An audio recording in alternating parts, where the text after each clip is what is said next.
ngira ikintu babwira, ntabwo dukwiye guceceka cyangwa ngo abantu barimo gukora ibi biduceceke ngo ni ukugira ngo umwuka mwiza uboneke mu itorero. Ntabwo itorero haboneka umwuka mwiza bitewe n'uko abantu bambaye nabi twabemereye ngo tubyite ko bambaye neza.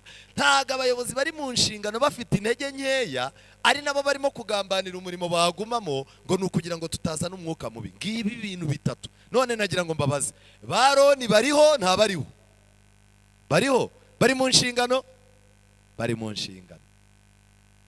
Hano urwa kabiri rwa Petero igice cya mbere 15 Paulo yagaragaje undi mwete, umwete utuma umuntu amaze gupfa azakomeza kwibukwa. Uyu ni umwete udasanzwe. Mwarabibonye ko dusigaye dushyingura umuntu mu kwezi kumwe ntihagire n'abantu bamenya ko yapfuye. Kubera iki? Nta kintu kizima asize yarakoze iwe mu rugo, nta kintu kizima asize akoze aho atuye, nta n'ikintu kizima yakoze mu nzu y'Imana. None se azibukirwa ku isoko? Ubu dusigaye twarahimbye ubuhamya bw'ibinyoma tuvuga abantu bacu bapfuye. Umuntu agatangira ati ngewe ashira mu mwuka nari impari, yaravuze ngo oh Yesu, oh Yesu. Murumva rero yapfuye nk'uko Yesu yapfuye ku musaraba. Kubw'ibyo rero ngewe ndahamya nashidikanya ko nkurikije iminota ya nyuma namaranye n'uyu muntu agiye mu ijuru pe. Abadive bamwe basigaye banavuga yuko umuntu yapfuye ahita ajya mu ijuru. Urumva urwego tugezeho? Iki kintu ni ikibazo gikomeye. Ibi bintu rero abantu umwete warashize, nta kintu abantu barimo gukorera abana babo. Nimugoroba iwacu ku Muhima umubwiriza yabwirije aravuga ngo aba bana murimo kujyana mu marerero mube mwubaka n'andi y'abantu bakuru kuko namwe bazabashyirayo. Iki kintu cyankanze kiranankangura. Umwana umujugunye mu irerero mu myaka 3, 4, 5, 6 niyo yaragukeneyemo. Nawe azacunga ahantu mukeneye cyane, nawe agukubite mu irerero kimwe kandi bazabashyiramo. ko mugize ubwoba murajyamo da? Murajyamo. Icyo nashaka kubabwira ngiki rero, abantu b'Imana, Imana ibaha umwete uzatuma nibanapfa. Iki cyorezo cyo cyatumye hari ibintu byinshi bijya hagaragara bitari kuzajya hagaragara. Mwabonye uburyo umuntu yihigira ibibazo byamuhunga agatega akajya kugira gute kubihiga.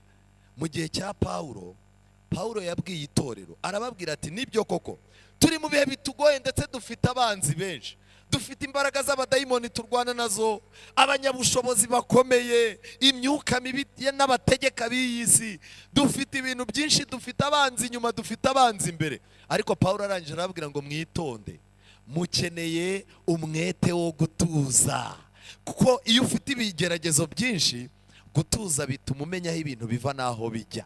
Ariko kimwe mu bintu naje kubona, mwamaze kubona yuko abayobozi bacu bafite stress. Mu rusengero abantu bafite stress. Umuntu wese arimo arajya kuvuga agatangira ngo murabona ko hari abantu benshi ngo bagiye, kandi arimo arabibwira baje. Harimo abantu benshi bagiye, abantu ntibagisenga, ariko nimubareke bagende. Bamwe muzahura nabo babaye imbwa, abandi imyenda yabacikiyeho. Reka mbabwire, umuntu wese muzabona yavuye mu bintu by'Imana muzategereza ibyo, dore mubategereza amezi 2 muraba mubabonye. Ntabwo ariyo nkuru twagomba kubwiririza kuri uru ruhimbi. Dukeneye gutuza, iryo ni ihungabana. Turimo kwiga icyigisho kivuga ngo umwete ugize gute wera. Ngaho uturuka rero. Twagiye tugira ibibazo, korari abantu bagashwana bapfa ibyuma, umwe akagenda agakora iye korari n'undi ye, barangiza ya yindi bavuyemo ikavuga iti batazaduseka batagira ngo nibo bari batugize. Maze umwete korari ukabona yaronshinze, yasohoye indirimbo, ya yindi nayivutse rimwe igativuga iti tubereke ko na nyina wundi abyara iki, abyara agahungusha. Nayo ugasanga yakoze. Reka mbabwire, abantu bagiye bagaragaza umwete mu nzu y'Imana ariko atari umwete wera, wari umwete wo kubyigana. Itorero rimwe ryawe n'irindi ryasakaye bati hariya hasengera abakene, none bubatse urusengero rwiza ruruta urwacu, muhite musenya dukubita ikindi gisenge kiruta icyabo. Abantu wabareba ukagira ngo bafite umwete. Reka ngira ikintu babwire, umwete wera nicyo kintu cya mbere Imana yifuza guha abadivanisi umunsi wa 7. Abantu Imana yahaye amahirwe yo guhirimbana, habamo abamama baba bari aha ngaha ku buryo ikintu cyose avuze n'abandi bantu bacyumva. Hari abantu b'abayobozi baba bari aha ku buryo n'amatangazo atanze abantu bavuga bati amatangazo yawe turayumva agasobanuka neza. Hari abantu baba bari mu gikorwa ku buryo inama y'ubukwe bw'umuntu iyo byanze bagahita bavuga bati kanaka arahari, wa mukuru w'itorero arahari, biri bugende neza. Ntabwo twaseba, Imana ntiyakunda ko duseba ahari. Uriya ni imirimbanyi. Reka ngire ikintu mbabwira, guhirimbana kwa bamwe Pawulo yarabibonye ko ari isoko ituma n'abandi umwete wabo ugira gute, uzamuka. Icyo Satani azakora rero, agomba guhiga mu makorari abantu b'imirimbanyi, agomba guhiga mu nama z'itorero abantu b'imirimbanyi. Satani agomba gushaka mu babwiriza abari basanzwe ari imirimbanyi, kuko aribo basanzwe batera abandi umwete. Birahagije kurasa ba bantu bakomeye kugira ngo abandi bose basigare mu kigare. Mu gihe nk'iki murimo kubona abantu barandaza, nicyo gihe cyiza cyo gusaba Imana ikakwambika umwete wera. Ijambo ry'Imana riratangaje. Urwandiko rwa kabiri rw'Abakorinto igice cya 9 umurongo wa mbere, Pawulo yagize ikindi kintu gikomeye avuga. Ibyo kugaburira abera sinaruha mbibandikira. Kugaburira abera, Pawulo yaravuze ati ibyo kugaburira abera itorero ryanyu ryo ntago ndibwirirwe mbyandika, byikoze automatique. Ariko najya mbabwire ngo twe dufite ikibazo. Umuntu Pawulo wandikaga kiriya gihe aramutse azutse akandika, ese ibyo kugaburira abera yabitwandikira? Yabitwandikira aramutse arebye uburyo amatorero yacu umuntu abura umufasha, akabura umugaburira, n'umugaburiye yarangiza akabishyira kuri WhatsApp. Mwarabibonye kuri iki gihe umuntu asigaye aguhereza envelope irimo amafaranga yo kurya, yarangiza akakubwira ati waya buretse tunifotoze. Kuko ni ubwa mbere agize neza, agomba kugashyira kuri status ya WhatsApp ye. Kwiringira TV, ubutumwa bwiza kuri benshi, gukizwa kwa benshi. Matayo 24 umurongo wa 14. Yesu ashimwe. Yesu ashimwe. Reka nshime Imana impaye aya mahirwe, kandi nanone nshimire buri muntu wese watwaranye. Imana ibahe umugisha.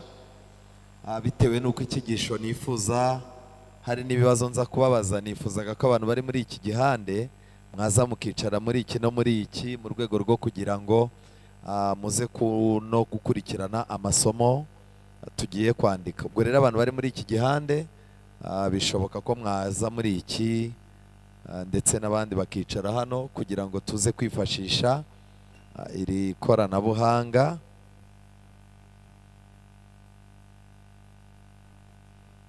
Yego, murakoze cyane.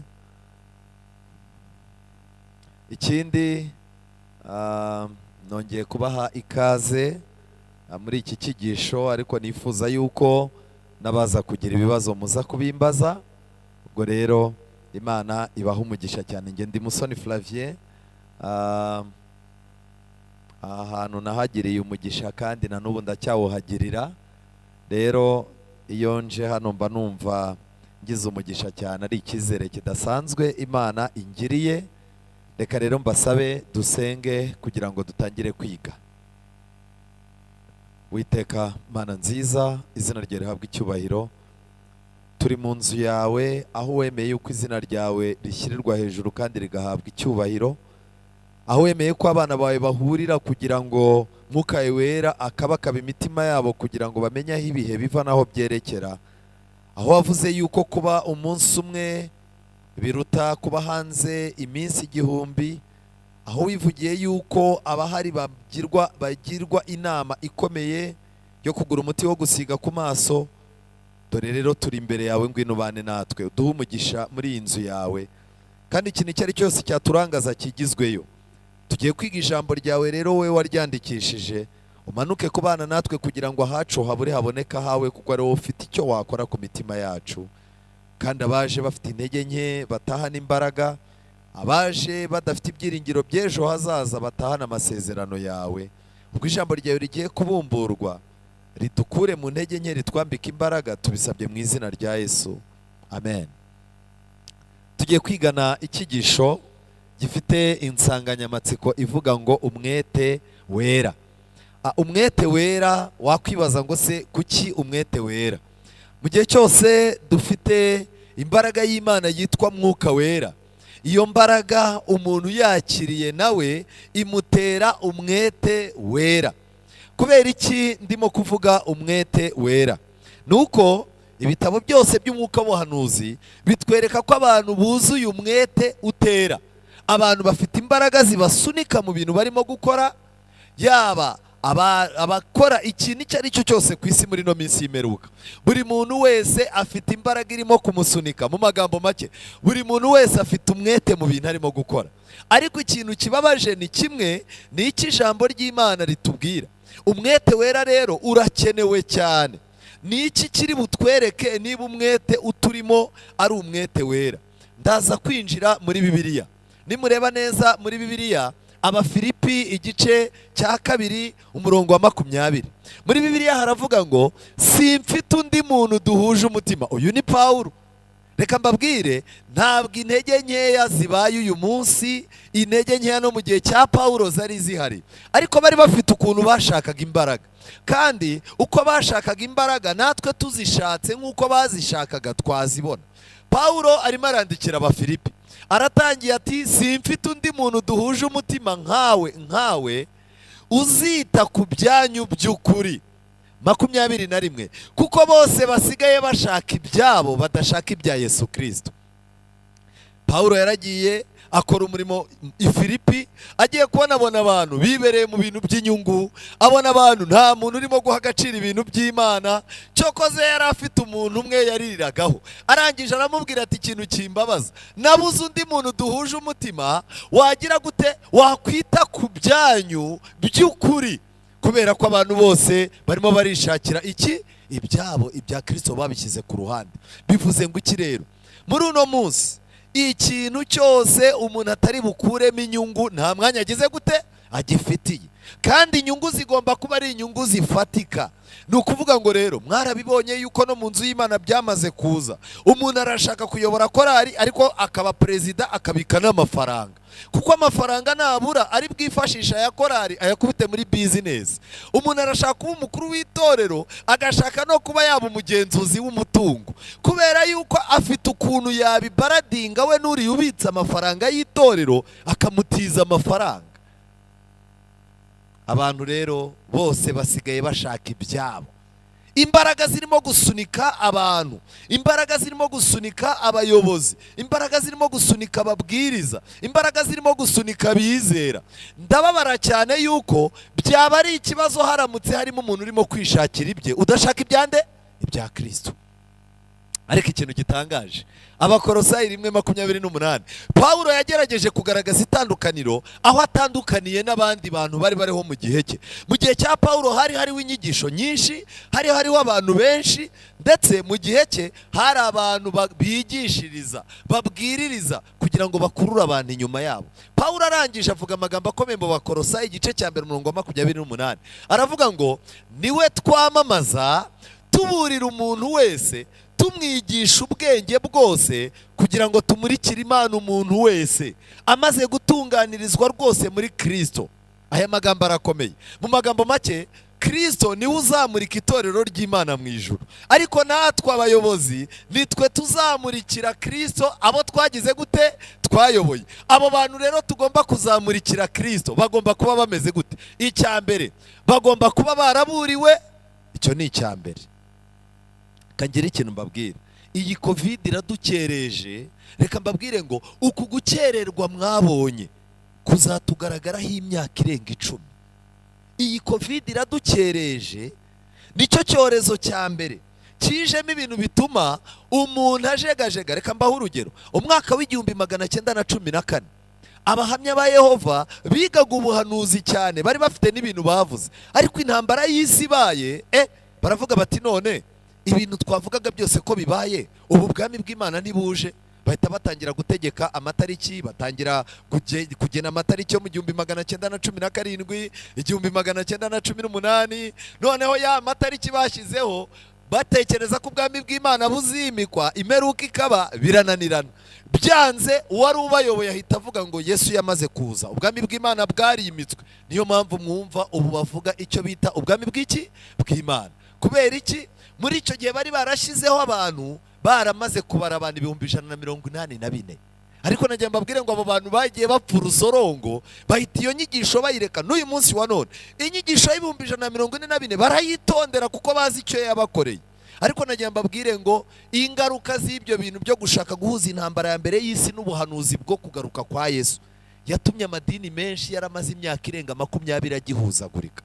Rero abantu nk'uko mu Bakolosayi 1:28 abantu bagomba kuburirwa. Abantu icyo nicyo kintu cya mbere. Icya kabiri, abantu bagomba kwigishwa ubwenge bwose. Twagiye tugira ibibazo, abizera bacu tukabigisha ubwenge bumwe, ariko nagira mbabwire ngo abantu mu Mana harimo ubwenge bwose. Mu cyiciro cya Jiya niho bavuga yuko hari iby'umwuka, iby'umubiri n'iby'iki n'iby'ubwenge. Ariko nagira mbabwire ngo itorero rigomba gukanguka rikigisha bizera uko baronka ibya Kristo, rikabigisha uko baronka ubutunzi bugomba kubafasha, rikabigisha n'uburyo babana n'abantu bose amahoro. Ubwo bwenge rero Imana yabugeneye abantu bose bazaboneka mu nzu yayo, abantu bose biteguye gukorera Imana. Imana izabaha ubwenge, kandi ubwenge bwose. Ahantu hose uzajya abantu bazabona yuko uri umuntu utameze nkabo. Ikindi kintu Pawulo yakomeje, yavuze yuko tugomba kuzamurikira Imana umuntu wese. Umurongo rero wa 29 Bakolosayi 1 niwo murongo nashakaga. Icyo nicyo gituma nkora cyane, ndwanana umwete, nk'uko imbaraga ze zigira gute, zinkoreramo cyane. Pawulo yamenye ibanga, arangije aravuga ati njyewe nimumbona ndimo gukora, ntabwo ndimo gukoreshwa n'inyungu, nta kindi kintu ngendereye, si ugushaka ko abantu banje inyuma, ntabwo ari ugukurura amarangamutima y'abantu ngo mpinduke umusitari. Turi intumwa nyinshi, turi abantu benshi batandukanye, ariko njyewe nimubona ndimo gukora gutya ntimuzagire ngo ni ukwigaragaza, hari imbaraga ze zindimo zinkoreramo. Nicyo gituma mubona mwebwe niyo mwaceceka ntimurwane, njye mubona ndimo kugira gute, ndimo kurwana, kandi nkarwana n'umwete. Turimo kwiga icyigisho kivuga ngo umwete ugize gute, wera. Ngaho uturuka rero. Twagiye tugira ibibazo, korari abantu bagashwana, bapfa ibyuma, umwe akagenda agakora iye korari n'undi ye, barangiza ya yindi bavuyemo ikavuga iti batazaduseka batagira ngo nibo bari batugize, maze umwete korari ukabona yaronshinze, yasohoye indirimbo, ya yindi nayivutse rimwe igativuga iti tubereke ko na nyina wundi abyara iki, abyara agahungusha, nayo ugasanga yakoze. Reka mbabwire, abantu bagiye bagaragaza umwete mu nzu y'Imana, ariko atari umwete wera, wari umwete wo kubyigana. Itorero rimwe ryawe n'irindi ryasakaye, bati hariya hasengera abakene, none bubatse urusengero rwiza ruruta urwacu, muhite musenya dukubita ikindi gisenge kiruta icyabo. Abantu wabareba ukagira ngo bafite umwete. Reka ngire ikintu mbabwire, umwete wera nicyo kintu cya mbere Imana yifuza guha abadivanisi umunsi wa karindwi. Mu gihe nk'iki murimo kubona abantu barandaza, nicyo gihe cyiza cyo gusaba Imana ikakwambika umwete wera. Ijambo ry'Imana riratangaje. Urwandiko rwa 2 rw'Abakorinto igice cya 9 umurongo wa 1, Pawulo yagize ikindi kintu gikomeye avuga, ibyo kugaburira abera sinaruha mbibandikira. Kugaburira abera, Pawulo yaravuze ati ibyo kugaburira abera, itorero ryanyu ryo ntabwo ndibwirirwe mbyandika, byikoze automatique. Ariko najya mbabwire ngo twe dufite ikibazo. Umuntu Pawulo wandikaga kiriya gihe aramutse azutse akandika, ese ibyo kugaburira abera yabitwandikira?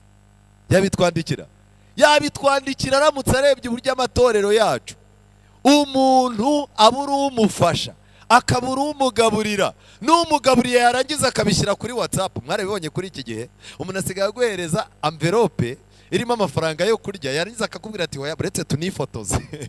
Kuko n'ubwa mbere agize neza, agomba kugashyira kuri status ya WhatsApp ye.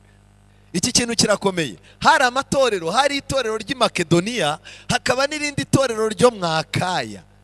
Aya matorero rero yari amatorero yegeranye. Pawulo ikintu yakoraga niki, iyo yazaga akaza nk'aha akabona ikintu cyiza, yaragendaga akajya kugishimira abandi ati muzagira runaka babigisha. yajya n'irunaka naho yabona ikintu cyiza akazaza akabwira ati mwasigaye inyuma muri ibi n'ibi. Nibyo rero agiye kuvuga hano.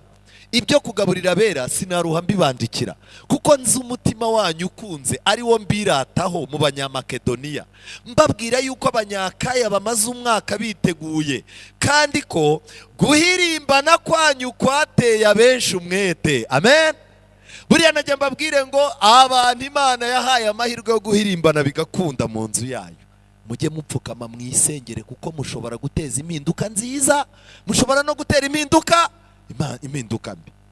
Abantu Imana yahaye amahirwe yo guhirimbana, habamo abamama baba bari aha ngaha ku buryo ikintu cyose avuze n'abandi bantu bacyumva. Hari abantu b'abayobozi baba bari aha ku buryo n'amatangazo atanze abantu bavuga bati amatangazo yawe turayumva agasobanuka neza.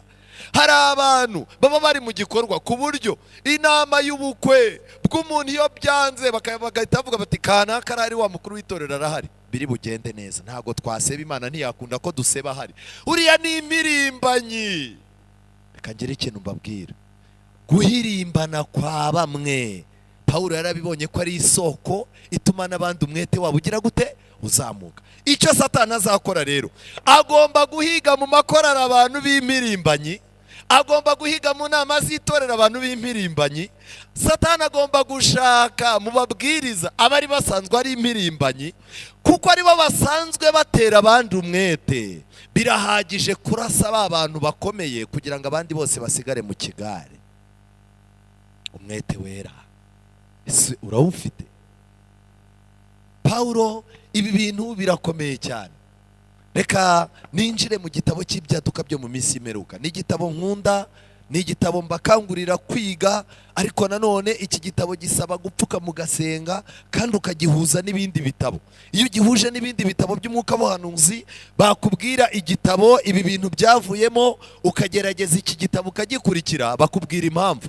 Kuko iki gitabo ukuntu cyanditse, bagendaga bafata amagambo mu mwuka w'ubuhanuzi magufiya, barangiza bakagenda bayegeranya. Niyo mpamvu ingingo yo hejuru ishobora kuba isa n'iyo hasi, ariko ukabona zombi zikeneye amakuru ahagije.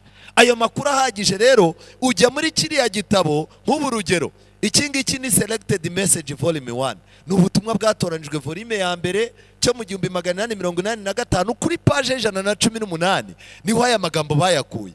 Kubera ko ari magufi rero ushobora kuyasoma ntuyumve, biba bigusaba ko ugomba kuba utunze iki gitabo cy'ubutumwa bwatoranijwe. Impamvu muzabona abantu rero barimo kuyoba, umuntu arimo arasoma akarongo kamwe ntagira amatsiko yo kujya mu gitabo.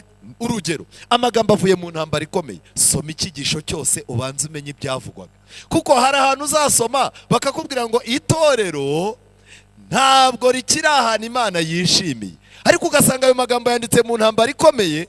William Martin Luther yabivugaga arimo kubibwira abo mu gihe cye. None se Martin Luther yabayeho itorero ry'Abadive ririho? Oya, yabibwiraga Kiliziya Gatolika kuko niyo yari arimo. Ayo magambo rero ugahita uyafata ukayazana ukayakubita imbere y'abantu.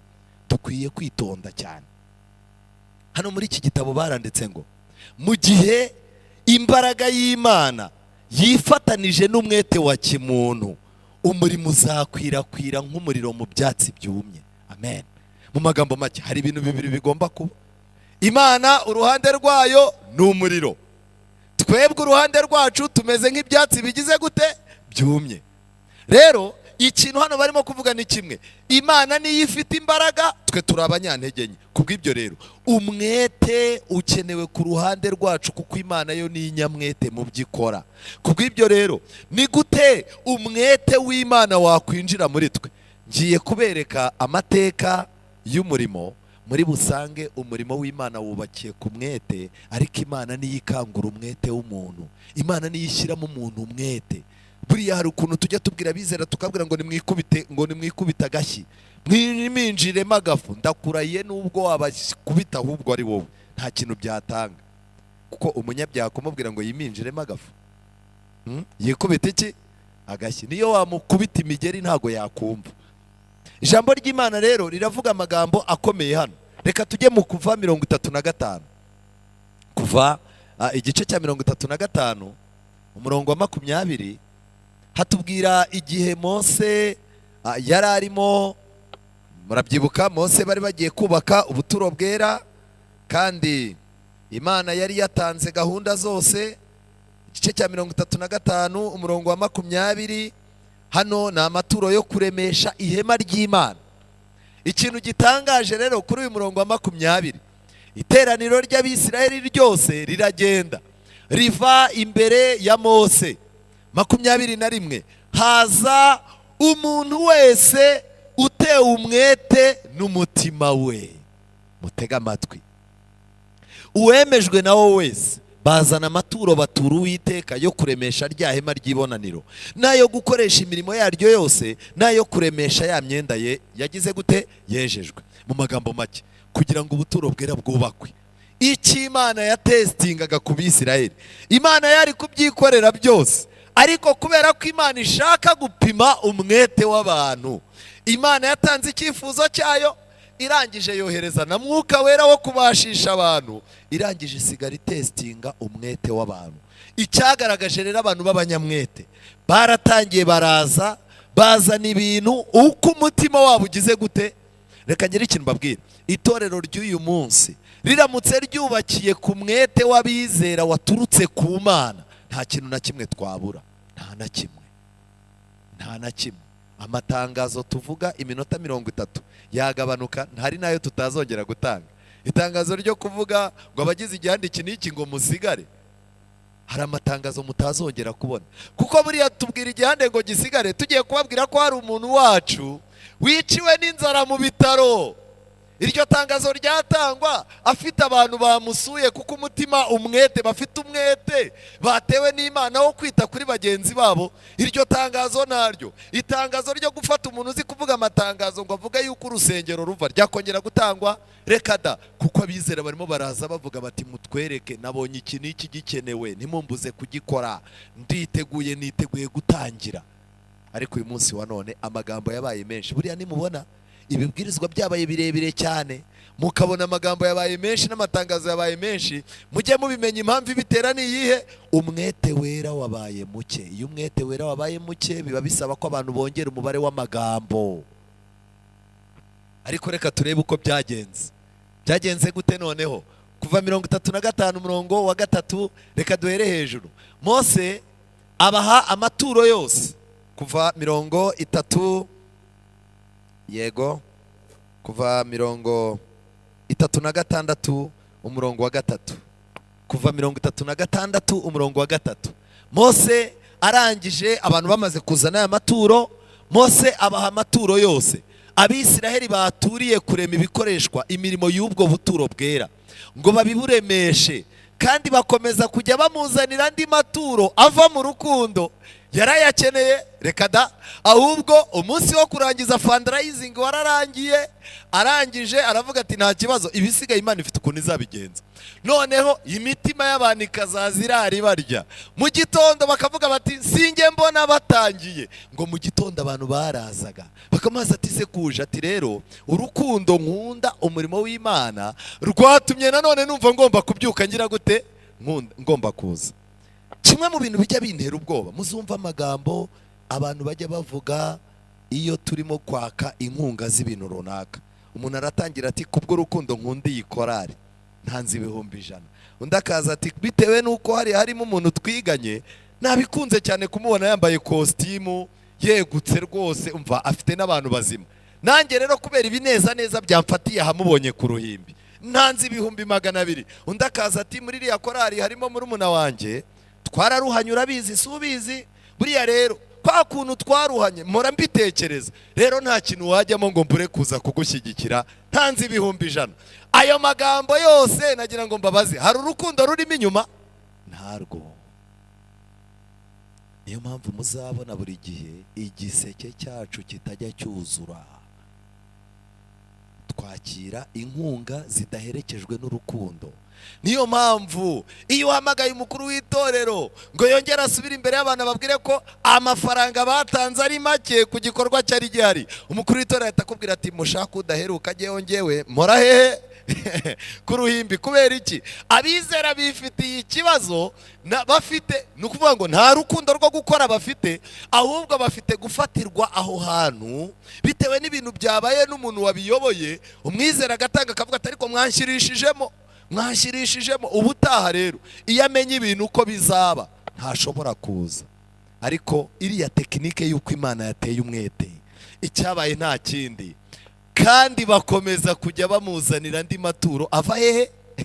ava mu rukundo. ibitondo byose abo bahanga bose baremaga ibyo kuremesha ubwo buturo bwera byose bava ku mirimo yabo bakoraga, babwira Mose bati abantu batuye byinshi bisaze cyane. icya mbere Mose yakoresheje uburyo bw'Imana. icya kabiri abantu arimo gukoresha nabo ni abantu Imana yahaye amaso yo kureba kure. baricara bakavuga bati ibyo tumaze kubona birahagije, biruzuye. reka ngire ikintu mbabwira. turwaye indwara y'umururumba ituma mu rugo iwawe niyo haboneka abantu baguha ibiryo by'ubuntu, wenda wabyaye bakaza kuguhemba, bagapakira imifuko y'imiceri n'amasukari, ibintu byose bakarunda hariya, barangiza bakakubwira bati tugusigiye ibiryo uzarya n'umugore wawe n'abana ukwezi kose. n'ubundi wabyuka ukabaza umugore ngo turi burya iki? kubera iki? umururumba wacu wamaze kwinjira mu nzara z'amano n'iz'ibirenge, uragenda winjira mu mutima no ku munwa, ku buryo hari igitekerezo bamaye ngo cy'umuntu, ntago mbizi ko byabayeho yashyize amafaranga mu mufuko ngo arangije ashyiramo akaboko ngo batayiba, aza kwibagirwa yuko akaboko yashyizemo arake arangije azana kandi kaboko arafata ati we uri mu biki nta muntu uri kumwe nawe. icyo nashaka kubabwira ni iki? ni urwego umururumba turimo aho ugeze. ababubatsi nabo nta mururumba bari bafite. ubu dufite abantu bafite umururumba ku buryo abizera bashobora gukora igikorwa umuyobozi ntababwira ati ntago tubarushya, nimurekeraho, nitugira ikindi dukenera tuzababwira. ubu ngubu hari abantu bahora babeshya umuntu, bakaba bari bakeneye 500,000, abantu 3 bagaruka bagatanga 500,000, yarangiza agaceceka ntabivuge ko yabonetse. muranyumva neza? kugira ngo abanze abyinishe imitima y'abantu bakomeze batange. biba bitewe n'iki? turi mu murimo w'Imana, dufite n'ibintu by'ubucakura n'ubusambo. umwete wera, umwete wera ni ikintu gikomeye. nihuta, reka tujye igihe ubuturo bwera bwarubatswe, igihe kiragera Salomo yubaka urusengero. Salomo amaze kubaka urusengero, igihe kiragera Nebukadineza aragenda, murabyibuka Daniyeli igice cya mbere. Nebukadineza araza asenya urusengero, afata ibikombe byose byo mu nzu y'Imana abijyana i Babuloni, atwara n'abasore beza barimo ba Daniyeli n'abandi, ndetse n'abantu bose bazi ubwenge n'iki, bose bajyanywe i Babuloni, baragenda. Isiraheli amateka yayo babaye nk'ahagaze mu bunyage, bamazeyo imyaka myinshi. ariko Imana iza gutegura gahunda yo kongera gusubirayo kujya kubaka. mutega amatwi tekinike Imana yakoresheje nanone.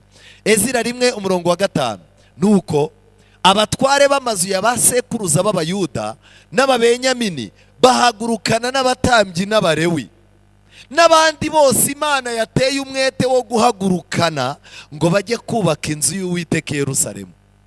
nta kintu na kimwe Imana igikora itabanje gutera abantu bayo umwete. nimubona abantu rero bagize intege nke, barandaze mu bintu byose, muzamenye ko ari ikimenyetso cyerekana ko badaherukana n'Imana. nta handi dukwiye gushakira Imana. ikintu cyose kigiye kuba Imana, reka ngire ikintu babwira. buriya mwari muzi yuko iyi Imana ibona hari ikintu kizakemuka ku isabato turi ku rusengero, mu cyumweru hagati, Imana ifata abantu bamwe ikabaha imigisha.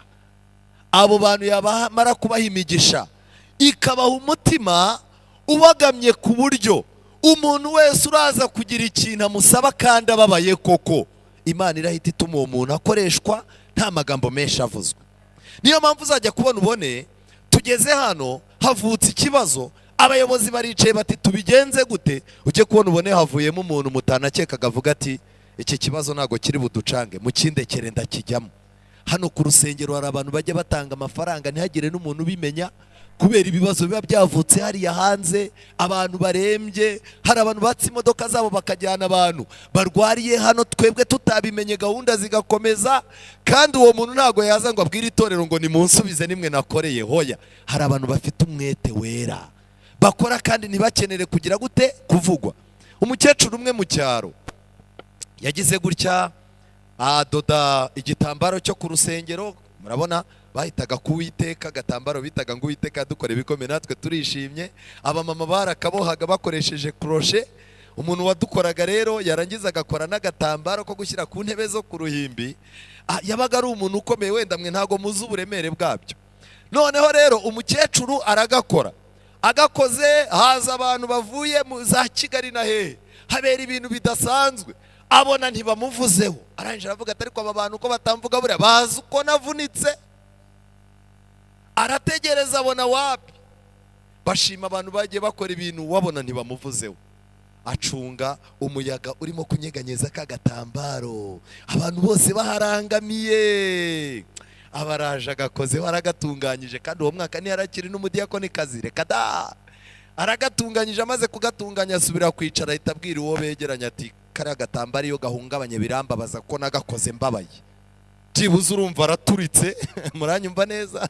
Arabivuze kuko buriya hari ibintu ijambo ubwiye umuntu w'umudamu wizeye yuko agira amagambo menshi riba rigomba kurara rigeze aho washakaga. Ubwo rero ryari rigeze aho yashakaga, ariko nagira ngo mbabaze, ese twahamagariwe gukora kugira ngo dushimwe n'abantu? Oya, icyo ni ikimenyetso cyerekana ko umuntu afite umwete utera. Nakoze ibi n'ibi ku rusengero rwanyu, ntimwagira icyo muvuga, nyamara hashize iminsi kanaka yaraje abakorera utuntu tw'amafuti muramushima, muraharara sinzagaruka gusengera iwanyu. Icyo ni ikimenyetso cy'umuntu udafite umwete wera. Hano rero ikintu gikomeye ni kimwe, Imana yateye abantu umwete wo guhagurukana n'abandi bagiye. Kubw'ibyo rero dufite indirimbo nziza y'abadivaniste ivuga ngo twongera iki? Umwete. Musabe Imana twongera umwete. Ariko mwari muzi impamvu Satani arimo kurwanya iri torero ko ritagomba kugira umwete? Kubera iki Satani ashaka ko iri torero riguma mu bunenganenzi, rikaguma mu bitotsi, rikaguma mu bintu byo kutamenya ibihe biva niyo byerekera? Satani arabizi yuko iri torero riramutse rigize umwete isi yose yahungabana. Abizera b'iri torero baramutse bagize umwete bagatumbira ikintu kimwe, aricyo cyitwa ubutumwa bw'abamarayika batatu, haba ikintu gikomeye. Ariko Satani ntabwo ashaka ko tugira umwete. Reka twinjire muri Bibiliya. Aya masomo ntago yose ndi buyasome, ariko ndagenda mbabwira buri somo ikintu gikomeye. Ngiye kubereka impamvu zirenga 10 zituma Satani adashaka yuko abantu bagira umwete wera. Icyambere, mu rwandiko rwa kabiri rwa Petero igice cya mbere umurongo wa 10, Bibiliya igaragaza yuko hagomba kubaho umwete wo gukomeza guhamagarwa no gutoranywa.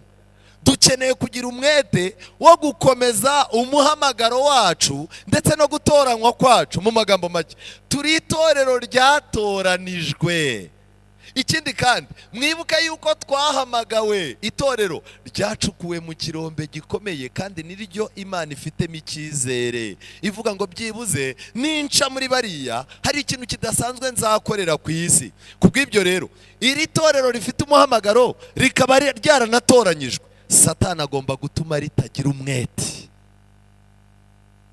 Mu madini yo hanze kubaka urusengero nk'uru birahagije umunsi umwe gutora umuntu akavuga ko yabyeretswe, barayatanga we. Umuntu wazanye imodoka ahita avuga ati byose ni kimwe, Imana niyo yamaye umugisha, imodoka nguru urufunguzo. Ariko nagira ngo mbabwire ikintu gikomeye. Iyo uvuye muri ibyo bintu by'abo bantu bisunikwa n'imbaraga zitari iz'Imana, bisunikwa n'umwete wa kimuntu utari n'umwete wera, warangiza wagera mu nzu y'Imana wabona kurandaga guhari, aho abantu bicara bakakwa amafaranga wenda y'amateraniro makuru, ituro ry'iteraniro rikuru, itangazo rikavuga isabato imwe, rikavuga isabato ya kabiri, bakazongera bagatora noneho umuntu uzi kuvuga akabivuga iminota 15, ubwo ni sabato ya kangahe? Ya gatatu. Uku kurandaga gukereza umukumbi cyane. Mwari muzi ko dufite abizera batajya bakunda guhora bumva ibintu bimwe mu matwi?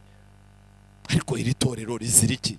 Reba imodoka baparitse hariya, ubu koko ibihumbi 400 bikenewe byakwa amasabato 3 twese turahanga, kandi ukabona babana ahubwo n'umuntu ufite amafaranga yarangiza. Itangazo ntago ryumvikanye neza, mutore kanaka rivuge neza, kandi uwo ngurimo kuvuga ngo ntiryumvikanye neza, hari ikintu yari yatanga ntacyo, kandi ni umuyobozi. Twihuta, Abaheburayo 2:1. Bibiliya itubwira ko hagomba kubaho umwete wo kwita ku byo twumvise kugira ngo tudatembanwa tukabivamo. Mu magambo make, kwita ku bintu wumvise, ibyo wigishijwe ukigera muri iri torero, nabyo nta bunebwe bukenewe. Hakenewe iki? Umwete. Mu magambo make, ibi bihe turimo umuntu utari bugira umwete ari butakaze ubudivanisiti, narangiza atakaze n'ijambo ry'Imana yigiye muri iri torero, kandi byamaze kurangira. Uraganira n'umuntu ukamaze uti se isabato nziza, ati musoni jya unkuraho ibyo bipindi by'isabato nziza. Twavumbuye ko isabato itabaho, isabato nyakuri ni Kristo uri mu mutima, kandi ubwo yari umukirisitu ukomeye. Mu magambo make, ikibazo cyavutse ni ikihe? Ubunebwe bwaramujyanye butuma buri umwete wo kwita ku byo yagize gute yumvise.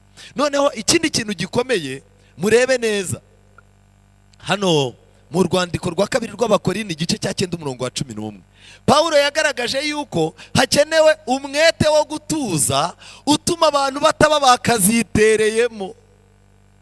Reka njye ikintu mbabwira, iki cyorezo cyo cyatumye hari ibintu byinshi bijya ahagaragara bitari kuzajya ahagaragara. Mwabonye uburyo umuntu yihigira ibibazo byamuhunga agatega akajya kugira gute kubihiga.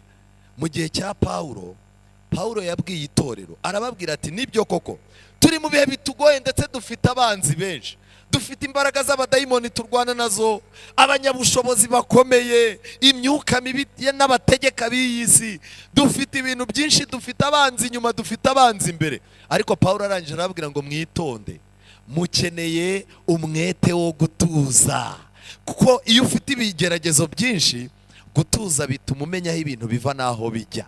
Ariko kimwe mu bintu naje kubona, mwamaze kubona yuko abayobozi bacu bafite stress. Mu rusengero abantu bafite stress, umuntu wese arimo arajya kuvuga agatangira ngo murabona ko hari abantu benshi ngo bagiye, kandi arimo arabibwira baje, harimo abantu benshi bagiye, abantu ntibagisenga, ariko nimubareke bagende. Bamwe muzahura nabo babaye imbwa, abandi imyenda yabacikiyeho. Reka mbabwire, umuntu wese muzabona yavuye mu bintu by'Imana, muzategereza ibyo, dore mubategereza amezi 2 muraba mubabonye. Ntabwo ariyo nkuru twagomba kubwiririza kuri uru ruhimbi. Dukeneye gutuza, iryo ni ihungabana. Ari abataraha bafite ihungabana, n'abaraha bagize gute bararifite. Ariko umwete wo gutuza urakenewe. Mu gihe ibintu byose mubona byazambye, jya wicara.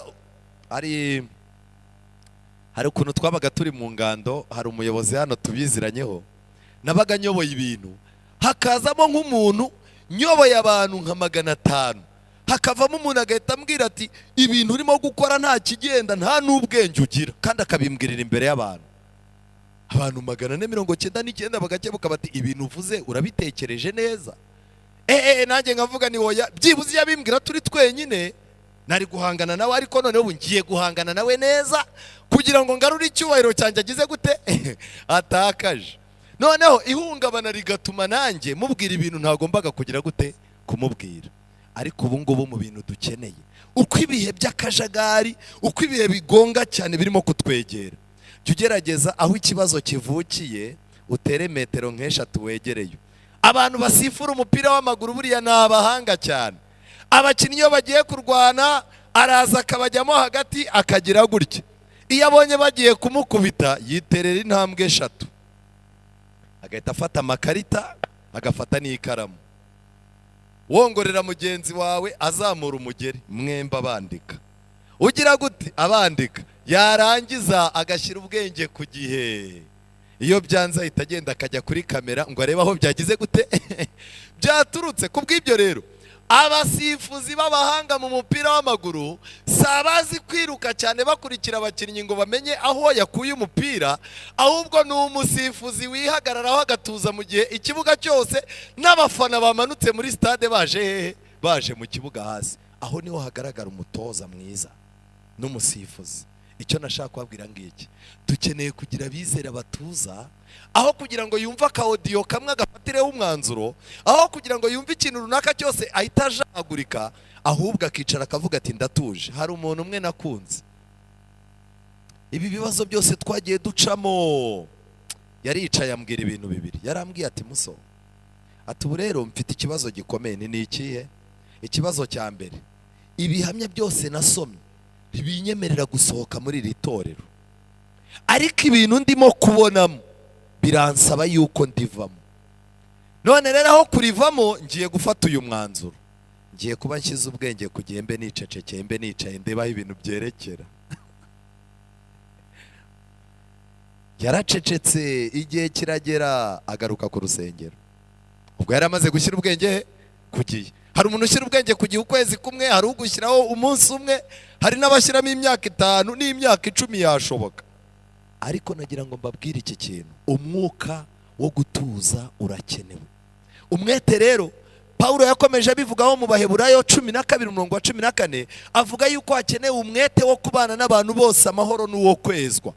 Kuko nagira mbabwire ngo itorero ry'Imana riri imbere y'ibintu bibiri, rigomba kwezwa rikabana n'abantu bose iki? Amahoro.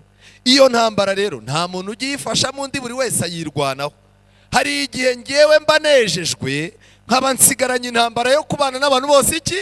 Amahoro. Wowe waza wabireba ugatuvuga utariko yikundisha ku bantu, yigira umuntu ushaka kuba mwiza. Oya, cungana n'intambara yawe, nanjye ncungane n'iyande n'iyanjye. Ariko kubana n'abantu bose amahoro biradukwiriye. Muri ino minsi Satani arimo arongorera abizera yuko bagomba kuba banyamwigendaho, ntibagirane isano n'abantu. Uyu mwuka rero wo kuva mu bantu kandi tubakeneye kubabwiriza ntago ari umwuka mwiza, umwuka wo gushaka kubaho nk'ikirwa. Oya, hari ikintu gikenewe rero, ugomba kubana n'abantu bose amahoro, ariko hari ukubana n'abantu bose amahoro kwangiza kwezwa kwawe. Mwanyumvise neza? Nuvuga ngo nanone ushobora kubana, reka mbaho urugero, urashaka kubana n'abasinzi amahoro, kugira ngo aho mwicaye mu nama zo ku kazi batazavuga ngo uri umudivu ufunze mu mutwe. Ubwo bigahita bigusaba yuko aho bakoreye bya birori byabo mu mahoteli n'iki, itandukaniro ryabo nawe ari uko ufite fanta imbere yawe, ariko ibiganiro ni bimwe muri hoteli, impamvu zabajyanyemo ibiganiro n'iki, warangiza ugahita uvuga uti reka ngire ikintu mbabwira, ugomba kubana n'abantu amahoro ariko ugacungana no kwezwa kwawe. Kuko hari ubwoko bwo kubana n'abantu amahoro bwangiza kwezwa kwacu. Iki rero ni ikintu gikomeye cyane dukwiye gushyiramo umwete, ariko Satani umwete yawurangije. Tito 3:8, dukeneye kugira umwete wo kumaramaza gukora imirimo myiza. Imana niyo itera abantu umwete. Imana iyo iteye abantu umwete rero igikurikiraho ni iki? Imirimo myiza ntiza mu matangazo. Hashize amasaha 2 nagiye gusengera ku rusengero, ngiye kubona mbona umuntu ahagaze imbere y'abantu aravuze ati twakoze ibi n'ibi, ati kandi hari n'ibiro 2 by'umuceri. Arangije sinzi umuntu bari kumwe ahita amwongorera ngo byo biri hehe. Umuntu aragenda ajya kuzana ubwambaraje bwanduye ku ruhimbi, ngo dore ngo bya biro 2 ngo by'umuceri ngibi. N'umuntu hari nyine ahita abona yuko aravuga ati aba bantu ntibanizerana, n'ibiro 2 barabimubajije. Ariko murumva ihungabana dufite. Ni ukuvuga ngo imirimo myiza igomba kuboneka, kandi buri muntu wese. Ubu ikibazo dufite mu matorero yacu, dufite abantu Satani yakupiye imirimo myiza, arangije abagira abacungayi b'imirimo myiza y'abandi. Kanaka se umukuru w'itorero, reka nze ndebe, reka turebe harya ubu bakeneye angahera. Ubwo yicaye mu ntebe ntibavuze ku ruhimbi yuko bakeneye miliyoni. None se buriya babizanye ahangaha inama y'itorero bose si abakire? Ejo bundi uriya Kanaka ntiyatanze muri Rayon Sport inka. None se ubu ngubu ibintu barimo kutubwira, reka dutegereze turebe.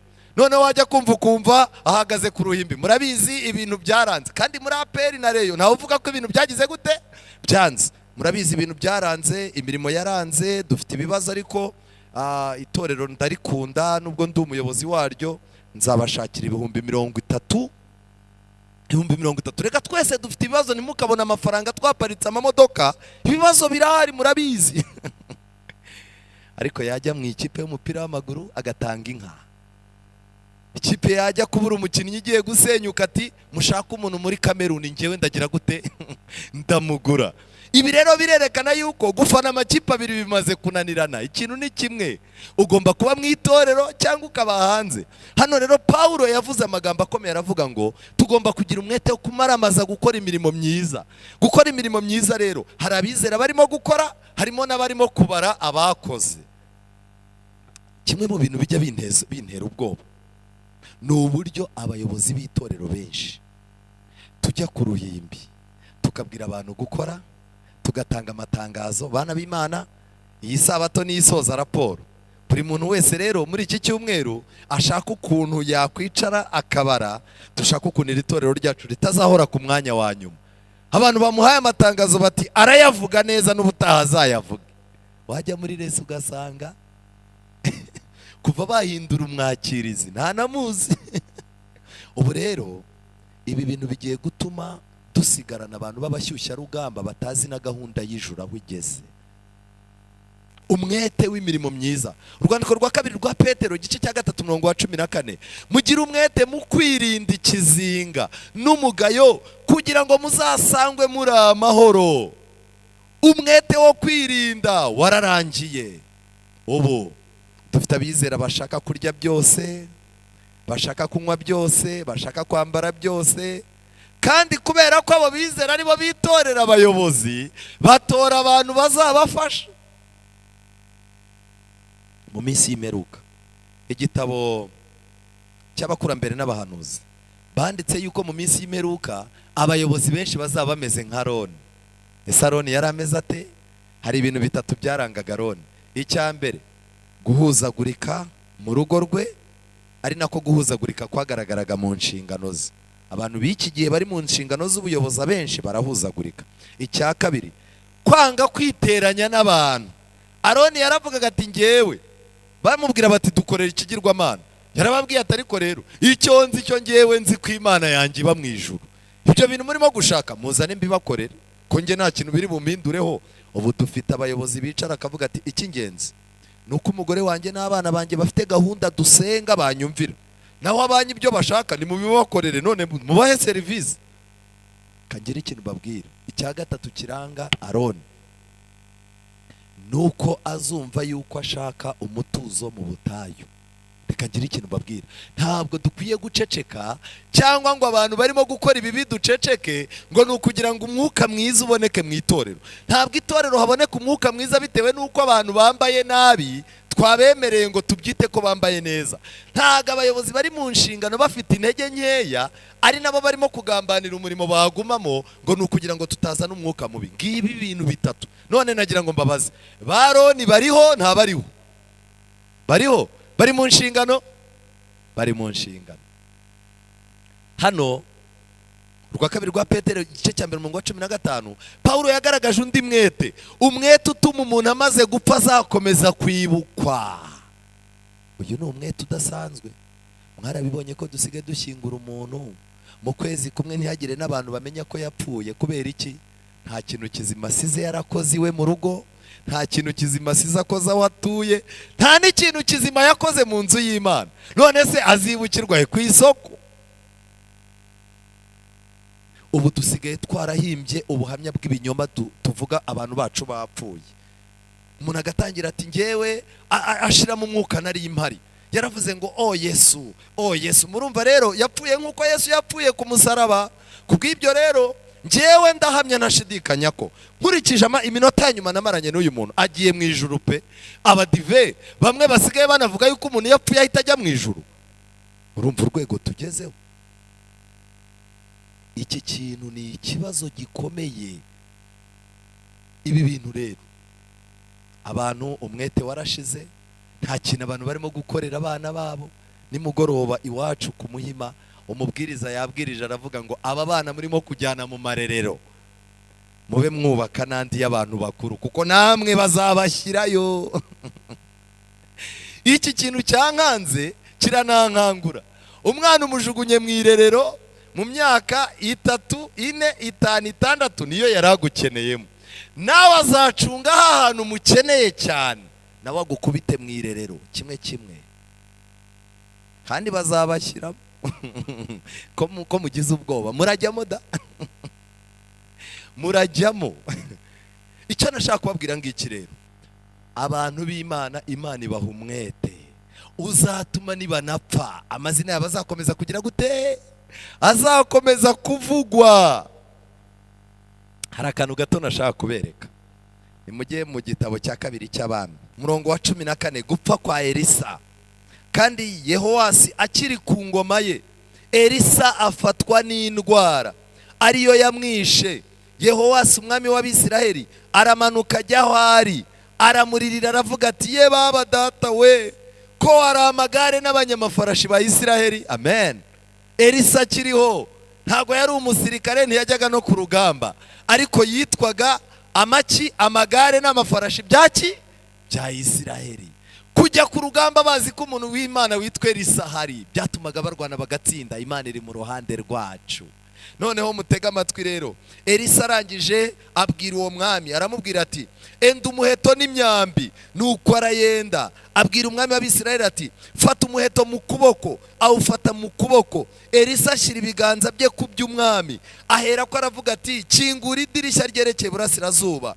Ararikingura. Elisa aramubwira ati rasa. Ararasa. Aravuga ati n'umwambi w'Uwiteka unesha, niwo mwambi wo kunesha Isiriya, kuko azatsinda Abasiriya muri Afeka kugeza aho uzabatsembera. Amen. Hano umurongo wa 18, ikizami cya kabiri cyo gutestinga umwete w'uyu mwami. Elisa yaravuze ati nibyo koko ndi mu minota ya nyuma, ariko uyu muntu reka muhe promotion ndebe ko afite umwete wo gushaka Imana. Umurongo wa 18 aramubwira ati enda imyambi. Arayenda, abwira umwami w'Abisiraheli ati yikubite hasi. Ayikubita hasi gatatu, arekeraho.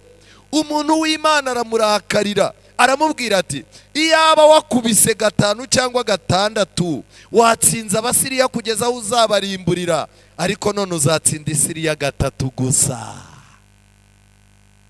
Intsinzi yubakiye ku mwete. Usenga kangahe? Uko usenga gake ni nako uzakorwa n'isoni. Wihangana kangahe? Uko wihangana kenshi niko uzambikwa imbaraga ya Mwuka Wera ikubashisha kuzihanganira n'ibigeragezo bisoza. Abantu b'iki gihe bafite ubunebwe, bafite ikintu kibi cyo kutamenya amahirwe. Reka ngire ikintu mbabwira, turacyafite amahirwe yo gukoresha impano zacu, gukoresha imibiri yacu n'amaboko yacu, no gukoresha umutungo wacu mu by'Imana. Ariko najya mbabwire, harya abantu muri aha nta gihe mwasomye abantu bazazana imitungo igihe cyarenze? Mwarabisomye? Abantu bazayizana, ariko igihe cyageze gute? Cyarenze. Hano ndagira ngo mbabwire ikindi kintu gikomeye. Abaheburayo 4:11, umwete wo kwinjira mu buruhukiro bw'Imana. Abantu barimo kurandaga batinjira mu by'agakiza cyane. Umuntu umwe yigeze kumbwira, arambwira ati ntago nzasoma Bibiliya cyane, ati buriya hari ibibazo bibiri najya ngo ugiremo inama. Ndamutega amatwi. Ati cyambere, ntuzasome Bibiliya cyane kuko umuntu usomye Bibiliya cyane aba umusazi. Ubu mwari muzi ko dufite n'abizera bazi ko umuntu wasomye Bibiliya cyane acanganyukirwa. Iyo ni tekinike ya Satani. Icya kabiri yarambwiye ngo nujya mu bintu by'Imana cyane uzagera umere nk'ikigoryi. Akazaza kwereka ati kanaka numureba urabona atabaye inzanga, kanaka singuriya ntabaye inzanga, kandi ibyo bintu ukabibwirwa n'abantu bo mu rusengero. Ariko ikintu nshimira Imana, abantu bose twinjiranye mu nzu y'Imana, tukinjira mu murimo, tukavunika, ariko nanone tugasaba Imana ngo ibintu umurimo yatangiye muri twe aba ni nayo izawukomeza. Bose nta muntu uri mu buzima buciriritse, uri umuhamya wabyo. Nta numwe twigeze turarana ahantu hasi, nta muntu numwe mubo nirirwanye nabo twabwiriwe twagiye mu murimo. Nta muntu numwe woroheje mu buzima bw'uyu munsi wa none. Buri muntu wese Imana yamuhaye guhirwa n'ibyo akora. Uyu munsi wa none mukwiye kumenya ko uyu muntu waje mu materaniro utamuzi akicara, ugomba kumuha ibikenewe byose, kuko ababiri baruta umwe yaguye undagira gute? Haramubyutsa. Muri ino minsi nagira ngo mbabwire ngo amabuye menshi yamenetse, ariko urwondo ruracyasukuma. Iki kintu mukwiye kukimenya. Umwete udasanzwe wo kwinjira mu buruhukiro. Yesu ati mwinjire, mugire umwete wo kunyura mu irembo rifunganye. Bibiliya irakomeza mu Baroma 12:6-8, mugire umwete wo kugabura iby'Imana, umwete wo kwigisha n'umwete wo guhugura. Ariko hari ikintu cyantangaje mu rwandiko rwa mbere rwa Timoteyo 5:13, Pawulo yandikiye Timoteyo aramubwira ngo ujye ugira umwete wo gusoma ibyanditswe no guhugura no kwigisha.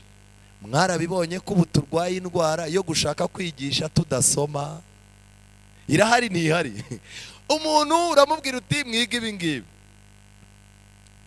Ubu hari n'ikindi kibazo cyateye. Hari ukuntu itorero ritegura icyigisho, barangiza bagaha umuntu icyigisho bati wenda ni icya Jiya, ni icya Mifemu, barangiza bakavuga kikaba ni icyigisho cyiza gifite na referanse zo mu mwuka buhanuzi. Niki wagikubita umuntu yabireba, ibi bipaje 6 koko bamaye ubu nzabyigisha, agasoma titire yonyine akagikubita ariya, yarangiza abantu b'Imana ndabakunda cyane, amena amena, yarangiza koko mutishimye hano uvuga amena amena, agashyiraho isomo, yarangiza akagaruka akareba akantu kamwe asomamo akagaruka. Nibwo muzabona n'ibintu byose Imana yacishije mu itorero ngo bigire icyo bimarira bizera bitagira icyo bigeraho. Abantu nta mwete wo gusoma ariko barashaka kwigisha. Ariko hano hahora abantu bamwe ku ruhimbi, kuki ngiye batama gahunda? Harimo n'uwigeze kumbwira, arambwira ati muzame gahunda matwike hashye. Ariko nagira ngo mbabaze, ubu uru ruhimbi rukeneye abantu batwika agashya cyangwa reka ngira ikintu babwira? Hano hari umuriro Imana yahacanye, mureke two gushaka gucana undi. Kandi nanone twe gushaka abantu baza kuri uru ruhimbi baje kuzimya. Hari amaterima akoreshwa hanze adakoreshwa mu nzu y'Imana, kuko hani mu buturo bwera. Umwete wo gusoma ntawo uhari. Iyo ijambo ry'Imana rigiye gusomwa, abamama bahita batangira gusinzira. Ubwo umwana w'imfura n'uwabucura bose bahita begama kuri mama wabo, bagasinzira mama wabo bakomakoma, nawe bikarangira nawe agize gute, nawe agiye, umugabo akagumana icyigisha. Ariko mujye munyumva, kandi ibintu mba mvuga bihari seriye. Ubwo bose barasinziriye, kandi mu gihe mwateraga umusingo nta numwe, bose babacanye ku maso. Iyo urimo kuvuga ukuntu wagiye, urimo kuganira na mama w'abana, abana babitera hejuru, papa yaje. Ariko iyo uzamuye igitabo cy'indirimbo uti turirimbe gusa, ikirungurira kirazamuka. Iki kirungurira ni ukubura umwete wo gusoma. Hari abantu benshi mutekereza yuko bashobora kuba birirwa mu bitabo basoma, kubera ko biriwe mu ngo zabo, basigaye birirwa baryamye gusa. Iki nacyo kizadutera ikindi gihombo gikomeye. Hano dukeneye umwete wo kwigisha abo mu miryango yacu, hakenewe umwete wo gusenga. Mu rwa kabiri rwa Timoteyo 2:15, hakenewe umwete mu gihe gikwiriye n'ikitagize gute, n'ikidakwiriye. None ubu ngubu iyo ubwiye abantu ukababwira uti hari gahunda yihutirwa ibaye ngombwa yuko tuyumva, jya kumva nko mu nama y'itorero, umukuru w'itorero arahagurutse, yajyaga akora mu gihe gikwiriye, ariko ntago yatojwe gukora mu gihe kitagize gute, kidakwiriye. Yarangiza ati ariko ntibakadusuzugure, ibintu byose bazaza baza batujugunye ku mutwe. No, tugomba kugira gahunda. Hari ibintu byacu tuba twarapanze, ibyo bintu byabo biturutse nk'ibi bintu mu nama y'ubushize twabyizeho, ntago twabyizeho, bije gukora iki? Hari abantu baba baraho bavuga oya turi abantu batekereza. Umuririmbyi ukamubwira uti rero korari yagombaga kuririmba yagize ikibazo, none korari yacu twiyemeje ko tuzayisimbura, dufite repetition ejo jeudi, noneho muzaze muri repetition dutegure gahunda ya samedi. Wajya kumva umuntu aravuze nongewe simbyumva, mujye muduteguza gahunda mbere y'amezi 2, tuba twifitiye ibintu byinshi. Ariko nagira mbabwire ngo twahamagawe kugira umwete wo gukora mu gihe gikwiriye n'ikitagize gute, kidakwiriye. Abayobozi b'itorero basigare bavugane n'ubashaka byihutirwa. Kujya ko ukabona umuntu yifatiye abana n'umugore yakije imodoka, kamaze kugiye kandi twari tugukeneye, ngira gahunda n'ibintu byanyu by'akavuyo ntago mwazambona hoye. Igihe gikwiriye n'ikidakwiriye gituma ushobora kuba wari uri bubwirize Kabeza, barangiza bakakohereza ibyumba. Dukwiye kwitoza gukorera mu gihe kidakwiriye. Twari dusanzwe dukorera mu gihe gikwiriye, covid biraje, ibintu birazamba, tuba twinjiye mu gihe kigize gute, kidakwiriye, aho umwizera ashobora kubwirwa ko azasenga akabibwirwa ku wa nyuma saa 10, habura iminota 30 ngo isabato igire gute, itangire. Ngize amahirwe narindi ku murenge, banyemereye ko ejo twasenga, mubwira abizera, mubwirane. Harya ubwo hakenewe umubwiriza urategurwa amezi 2, hakenewe korari yapanzwe ku rutonde rw'amezi 4? Oya, reka mbabwire munabimenye, umuntu udafite umwete wo gukora mu gihe gikwiriye n'ikidakwiriye agiye gusigara. Kuko ubu ngubu Imana niyo ifite vora y'itorero, mugomba kubimenya. N'aba bayobozi bacu nabo hari aho bagera bikabacanga, Imana ikigumanira uruziga rw'ubwato. Dukwiye rero kwitoza gukora mu gihe gikwiriye n'ikidakwiriye. Amavuna yo hanze yarahagaze, Imana ishobora kuzaduha umugisha akagaruka, ariko no mu gihe ayo mavuna adahari, twakagombye kuba turimo gukoresha imico yacu myiza no gufasha abantu. Twakagombye kwifashisha ya minsi mikuru yabo baba badutumiyemo, twakagombye kugira ibindi twifashisha. None hari abantu bambaye agapfukamunwa, bambara n'akandi katagaragara, baheruka kuvuga mbere y'agapfukamunwa igihe gikwiriye n'ikidakwiriye. Hano ndashaka kwihuta, ibyaduka byo minsi imeruka akagengo ka 650 baranditse ngo igihe idini rya Kristo ari ryo ryanzwe cyane, igihe amategeko ye asuzugurwa cyane, nibwo umwete wacu ugomba kurushaho kugurumana, kandi ubutwari bwacu no gushikama kwacu nabyo nibigire gute, ntibijegajege. Kimwe mu bintu bigaragaza uriwe, igihe cyose uzumva mu itorero barimo gusoma gahunda, barangiza bati itorero ryacu riraye ku mwanya wa 30, wakagombye kumva yuko nubwo wari usanzwe uri umunyantege nke, ari cyo gihe cyawe cyiza cyo gukora.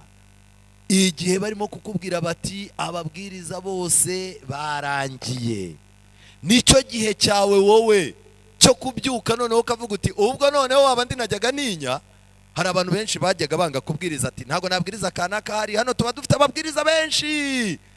Igihe ubona ababwiriza bagiye, nicyo gihe cyawe cyo kugira ngo nawe utarakandagira ku ruhimbi ubone umwanya w'amahirwe yo kugira ngo ubwirize.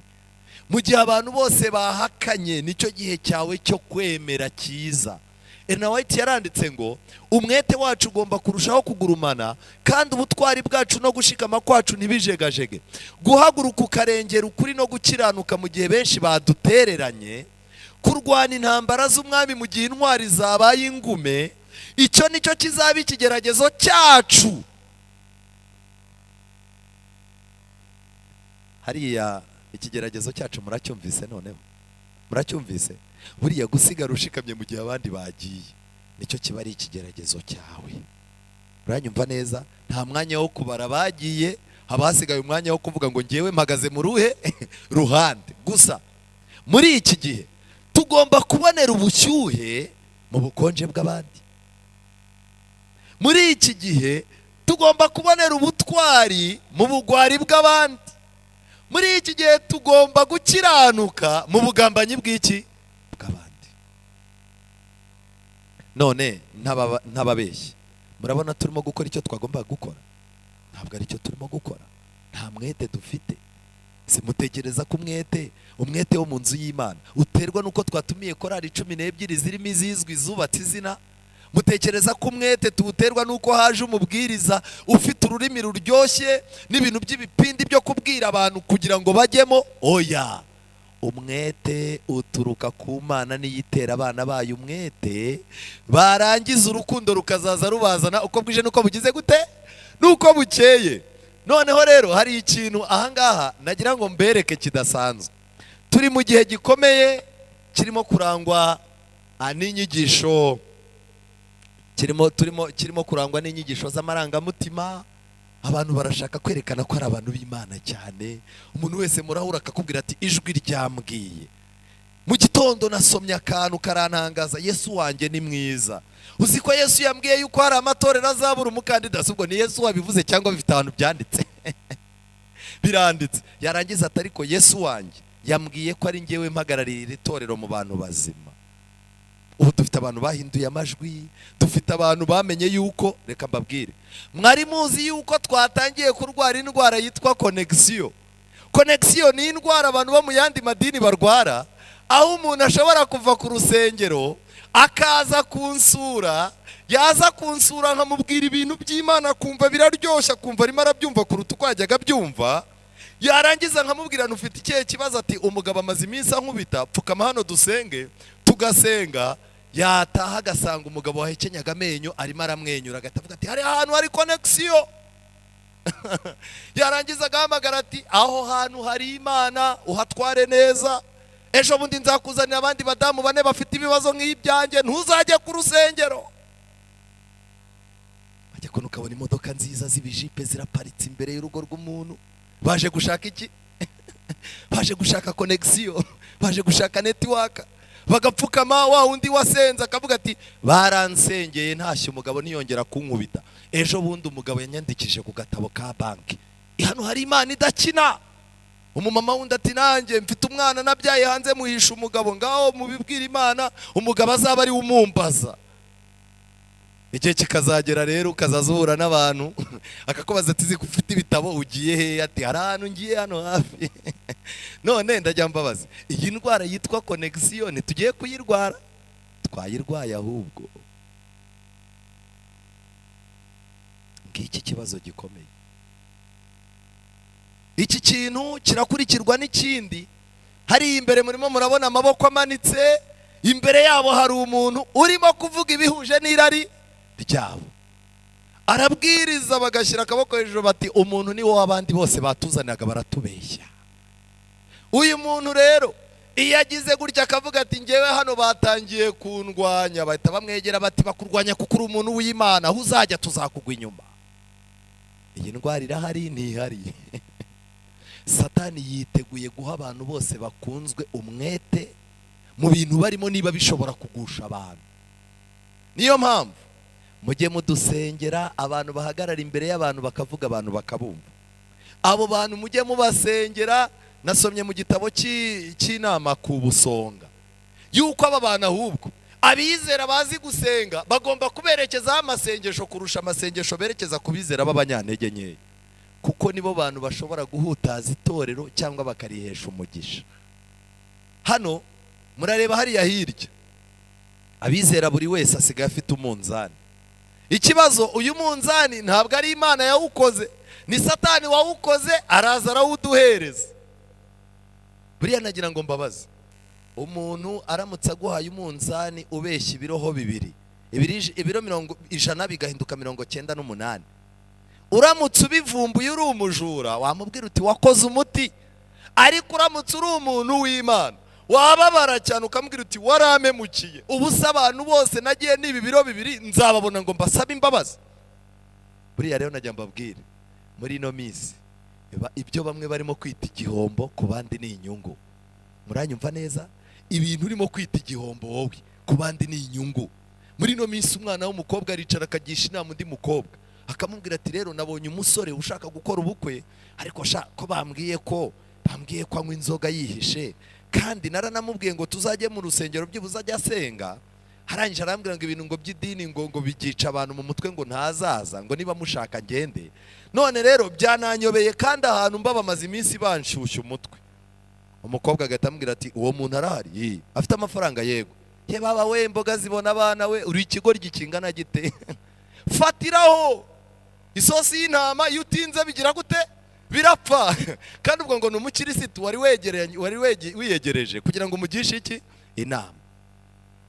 Dufite abantu Satani yihereye iminzani, barimo barafata ibintu byo ku rusengero, ibintu by'agakiza, barangiza bakabishyira ku ruhande rumwe, bagafata n'ibintu by'ubutunzi no gushaka isi no gushaka akantu k'inyungu bakabishyira ku wundi munzani.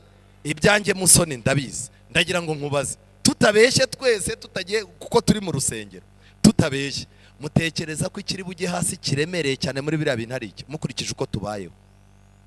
Umunzani w'akantu, umunzani w'akantu. Ubu rero muri iri torero dufitemo abakirisitu, tukagiramo n'abitwa abatekoyi. Abatekoyi abatekoyi ni bantu ki? Dufitemo abahezanguni, dufitemo abaka ariko tugiramo n'abandi bitwa abatekoyi. Aba batekoyi banditse mu gitabo cyitwa umurimo wa gikristo. Umurimo wa gikristo paje y'161. Mutega amatwi, umurimo wa gikristo paje y'161 baranditse ngo benshi mu mfura n'abatware bo muri Isiraheli baje mu cyubahiro cyabo bakora umurimo, nyamara hari bake nk'imfura zo mu batekoyi banze kugonda ijosi ngo bajye mu murimo w'umwami Imana.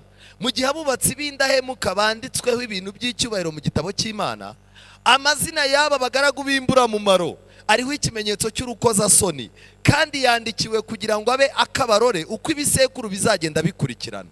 Muri buri dini haba hari abantu nubwo badashobora guhakana umurimo w'Imana, nta nubwo bagaragaza ko babirimo, ntacyo bakorera kuwuteza imbere, nyamara mu bijyanye n'umurimo wose ubazanira inyungu zo kwikunda.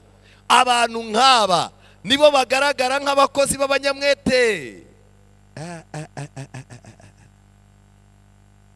Abantu nk'aba nibo bagaragara nk'abakozi b'abanyamwete n'abanyambaraga. Abaki? Abatekoyi. Ni ukuvuga ngo ikintu kitarimo agafaranga ntushobora kumubona. Uricara ntagire ikintu afashe icyiciro, wenda twifatira urugero icyiciro cyajiye, ariko mwazicara mukavuga muti hano kuri iri torero ryacu tugiye gushinga ishuri ry'imyuga kugira ngo abasore bacu bamenye imyuga. Yarangiza agahita azatumva nari narabuze ikintu nakora kijyanye nanjye. Ibyo nibyo bintu byanjye, ibintu by'amashuri ni ibintu byanjye. Warangiza ukamaze se bimeze gute, akakubwira tumva ngiye gukora ibishoboka byose, abo bantu nibanaza kandi tuzabishyuza, nta bintu by'ubuntu bibaho, tuzabishyuza.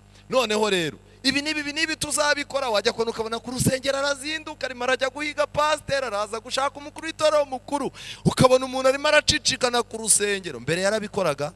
Oya, ahubwo ni ikintu umutekoyi abonye ahantu akura akantu. Umuntu umwe bigeze kumaza bati inshingano tubwire iyo ushaka uyikore. Hanyuma arababwira ati mu nshinga ubutabazi cyangwa se umutungo w'itorero. Ariko buriya ngo na Yuda niko yaje, ngo Yuda nawe baramaje bati urumva wadufasha iki? Ati mu bintu by'amafaranga nibyo bintu byanjye. Abatekoyi rero turi kumwe.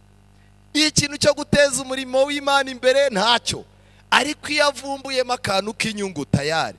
Twajyaga tugira abantu tukabagira mu cyiciro cyacu, akaba ni umuntu udafite ikintu yakora na kimwe, ariko iyo yabonaga abantu bagiye gukora ibintu birimo agafaranga, yarazaga ati mushyire muri komisiyo y'abantu bagomba kuzajya kuganira na kampani zatwara abantu bakura ku rusengero. Ubwo arashaka iki? Umupyeto. Yarangiza ati mugiye kubaka, yego mwamfashije. Buriya rero Imana nicyo yatumye inzanira. Ubu mundeba nziranye n'abantu bazi gusuka amakamyo, twita abantu bakora mu birombe, nta mpamvu yo kutwiba muyobozi kandi mari oya da. Yarangiza akabahamagara ati mfite abantu nzabazanira kwikamyo muzarenze w'10. Imana yaravuze ngo nubura ubwenge nayo izakureka. Ariko najya mbabaze, abatekoyi barahari rwose. Ngiki ikibazo gikomeye. Abizera rero bafite umunzani Satani yabahaye, arimo arabanza akareba ibintu by'Imana n'ibyo ku rusengero n'ibyahe, yarangiza akareba n'iby'agafaranga. Umunzani aho uremereye niho akatira. Hano murimo murabona ikindi kintu. Uyu ni umunyapolitike yicaranye n'abayobozi b'amadini, yararimo kubabwira ati mu nsengere cyane nzatsinda amatora, n'ubundi byarangiye yatsinzwe. Ariko uyu ni umupasitoro n'abandi bantu bakomeye barimo baramusabira, dore amaboko yashyize kuri Bibiliya ati Imana bimfashemo bicemo ubundi nzakwereka. Ariko se yigeze akiranukira Imana ku buyobozi bwe? Ntabyo. Ibi nabyo ni ibindi bintu bidakwiye gukereza abantu bajya mu ijuru. Kuba rimwe na rimwe leta z'isi zizashaka amaboko mu nsengero, ibi bintu ntibikwiye kugukura mu rusengero, ahubwo bikwiye gutuma umenya ko ibyo twasomye byose ari ukuri, ahubwo ukaguma ku Mana n'uruhande rwayo. Pandemics, prophecy and end times. Ibi ni ibintu bitatu abantu bacanganyukiwe batamenya kuvangura. Ubuhanuzi bufite igice kimwe cy'indwara, bukagira igice cy'ibimenyetso, bukagira ibimenyetso bizagaragarira amaso n'ibimenyetso bizaba mu bantu. None nagira ngo mbabaze, ubu abantu barimo kuvuga, barimo gutanga ibimenyetso by'inkingo, nagira ngo mbabaze, ubwabyo gusubira inyuma si ikimenyetso cy'iminsi y'imperuka? Yesu ntiyabivuze? Siko bimeze? None se uretse gusubira inyuma, kuba abahanuzi b'ibinyoma bazaduka byo ntibihari? Muri bo murahura n'umuntu akakubwira ati umva ko Musoni upinga, iyi nama igiye kuba. Umuntu wamamagaye arabimbwira, iyi nama igiye kuba. Cyukamanya ibintu byo gupinga, dore tukubwira ibintu ukagira iyi nama iri burangire dimanche itangajwe. Noneho murebe yuko Imana ibintu irimo kutubwira biri seriye. Abantu baricara inama babayikurikiranye nk'uko dukurikirana ibindi.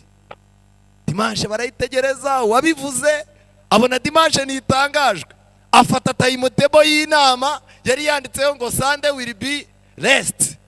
Arangije atamahirwe ngaya ndakabonye, akoherereje abantu ati mukoherereza abantu ku cyumweru kiri butangazwe. Icyumweru kiraba ya nama ntiyaba, bukeye bw'iyo nama barongera barayikora, imyanzuro yavuyemo, abantu benshi bakoze n'ibibwirizwa byinshi bivuga kuri ibyo bintu, kandi igihe cyabyo kitaragize gute? Kitarageze. Ikintu rero dukwiye kwitondera, ikintu cyitwa ibyorezo, ikintu cyitwa ubuhanuzi, ikintu cyitwa ibimenyetso Yesu yatanze muri Bibiliya. Mwishaka yuko akantu kose kabaye tugahuza na Daniel n'ibyahishuwe. Reka mbaho urugero. Ejo bundi umuntu yaricaye bamubwira yuko Ukraine n'Uburusiya bagiye kurasana. Arangije aravuga ati iyi ntambara musenge cyane, kuko iyi ntambara niba irahita ishyira isi ku ikorosi risoza. Noneho ikintu gitangaje, Ukraine babatangiye kuyirasa, Uburusiya bugiyeyo. Intambara z'isi buri gihe ziba zirimo amayeri akomeye, niyo mpamvu tutemererwa kuzihuza na Bibiliya. Ziba zirimo amayeri akomeye ku buryo bushobora gucya wajya kumva umuntu warwanaga n'undi bahanye ikiganza bati ntacyo dupfa, ngizi miliyoni ijya kubaka ibyo nasenye, ariko wowe waravuze ngo bizagenda gutya bizagenda gutya. Ikintu cyambabaje rero, umusibe ejo nabonye ikibwirizwa kivuga cy'abantu bamwe bakoze bavuga yuko Daniel 11 irimo gusohorera mu Burusiya na Ukraine. Ngo umwe ni umwami w'amajyaruguru, ngo undi ni umwami wa hehe w'amajyepfo, banditse muri Daniel ngo kugwibyo ngo abana b'Imana musenga cyane twatashye. Ntabwo ducyurwa n'intambara yo mu Burusiya na Ukraine. Hari ibimenyetso byo mu mwuka w'ubuhanuzi bifitanye isano no gukira kw'imitima kw'abantu bitari byaboneka. Iki kintu rero ni ikintu abantu bakeneye kumenya. Iki cyorezo cyaraje, hazaza n'ikindi. Ikindi kintu gikomeye, niba mubireba hariya hirya, bitewe n'ibi bibazo byose biriho, abantu barimo barafata umwanzuro bakabona kuva mu rugo rwe aruvuyemo yahomba. Barimo zi yuko hari abagabo benshi ubu bashaka guta ingo, ariko agasanga n'aturugo azahita bimbwa yaravunitse, akavuga ati reka nihangane ngumaha umugore wanjye azaba ari uturika mbere yake gatanya, byibuze nanjye ngira akantu nkuramo. Akaba afite kwihangana avuga ati bizacamo. Umugore yatinda gutati nagize amahirwe akararayo. Urumva hari abantu babanyeho muri ubwo buryo bwo gucungana. Gusohoka muri urwo rugo biroroshye? Ntago byoroshye. Hari abantu bicara ibintu bikabacanga, akavuga ati ntago napfa kuva mu gihugu, ubuse nkivuyemo nazajya kugaruka bakambwira batuvuye ntituzi uko wagiye. Akavuga ati hoya ndaguma aho ngaho. Hari umuntu wicara akavuga ati nimva mu kazi inzara ikankubita n'abana bizaba ibibazo, ariko kuva mu itorero biroroshye. Umuntu aricara akavuga ati ku isabato sinzajyayo. Kubw'ibyo rero ibibazo byose biri hariya, igisubiza abantu barimo kubifatira. Urusengero rwarampombeje, bankuyemo amafaranga, inshuti zanjye ntizikinsuza n'ibiki, n'ibi bintu byose by'akavuyo, sinzasubirayo. Ku rusengero niho hantu buhonyine abantu barimo kubona bavamo bikagira gute bigakunda. Ariko ibibazo bizashira se? Ntabwo bizashira. Nerekeza ku musozo. Hano hari amagambo, ni umuhanga mu gushushanya wagerageje gushushanya amagambo ari mu bihamya by'itorero, testimonies, ibihamya by'itorero volume ya mbere page 181. Yerekanye yuko itorero ry'Imana riri mu biganza byayo, ariko nanone yerekana yuko hagomba kubaho akayungirizo. Ubwo ako kayungirizo rero Imana niyo igomba kumenya abantu bayo bagomba gusigara. Niba mureba hari abantu bari mu kayungirizo hariya hejuru, uyu mugabo ni umuhanga mu gushushanya. Hari abantu bari mu kayungirizo hariya hejuru bagasigayemo, mu magambo make bo ntibagiye, ariko nabo bafite impungenge, nyamara avuga ati ubwo kanaka agiye ubwo ngewe ndasigara. murimo murabona dore uyu yagiye n'amakoti, nguyu nguriya nguyu hano, bari abantu baravuga ati naka nawe yaciyemo kabaye rero ubuze twe dusigaye. Noneho ikintu gisekeje, uyu nguyu we yanze kugwa atavuze. The standard is too high. Ibintu by'amabwiriza, ibintu by'amahame y'iri dini birahanitse cyane, aho kugira ngo ngumemo nanagwa. Kubera iki? Turimo turasaba ibintu abantu bakabona birabarengeje ubushobozi. Abantu barashaka kubaho nta bwiriza, nta kintu asabwa, nta kintu abwirwa. Abantu barashaka kubaho nta kintu kibangamira kamere ye abona imbere ye. Biro ntago byakunda. Niba mubireba hari intambara, ariko kimwe mu bintu bikomeye cyane twibaza ngo kuki abantu batakigira icyo batanga mu nzu y'Imana. Amadeni nayo yabarembeje. Amadeni amereye abantu nabi. Muri iki gitabo cyitwa Inama ku Busonga, turi mu ntambara yitwa intambara y'umutimanama. Muganira n'umuntu yarangiza akakubwira ati njyewe umutimanama wanjye ntabwo unyemerera ibi bintu birimo kubaho, njyewe ndi mu ntambara y'umutimanama, ndi mu ntambara y'umudendezo w'umutimanama. Ariko ngiye kubasomera amagambo Ellen White yanditse muri bwumirwe. Reka twihute dushaka umusozo. Ni icyigisho cya 50, icyigisho cya 51 niho ayo magambo nayasomye. Icyigisho cya 51. Noneho nimurangiza muze no kwibaza impamvu abantu bacu barimo kwirukira amadeni. Ni icyigisho cya 50. Mu cyigisho cya 50 Ellen White yaranditse ngo nibura gerageza, ni page 236, nibura gerageza kwigomwa igihe ugoswe n'imyenda impande zose, ntucike intege kandi ntucogore cyangwa ngo usubire inyuma. Igomwe ibikuryohera, igomwe ibyo kurya n'ibyo kunywa, izigamira amafaranga maze wishyura imyenda ufite. Ikiranure nayo vuba bishoboka, igihe uzaba wongeye guhagarara ufite umudendezo. Nta muntu n'umwe ubereyemo umwenda, uzaba ugeze ku ntsinzi ikomeye. Umuntu wese ufite ikintu cyitwa ideni ryaba irya banke cyangwa iry'undi muntu, ntakajya abeshya ngo arimo ararwana intambara y'umudendezo w'umutimanama.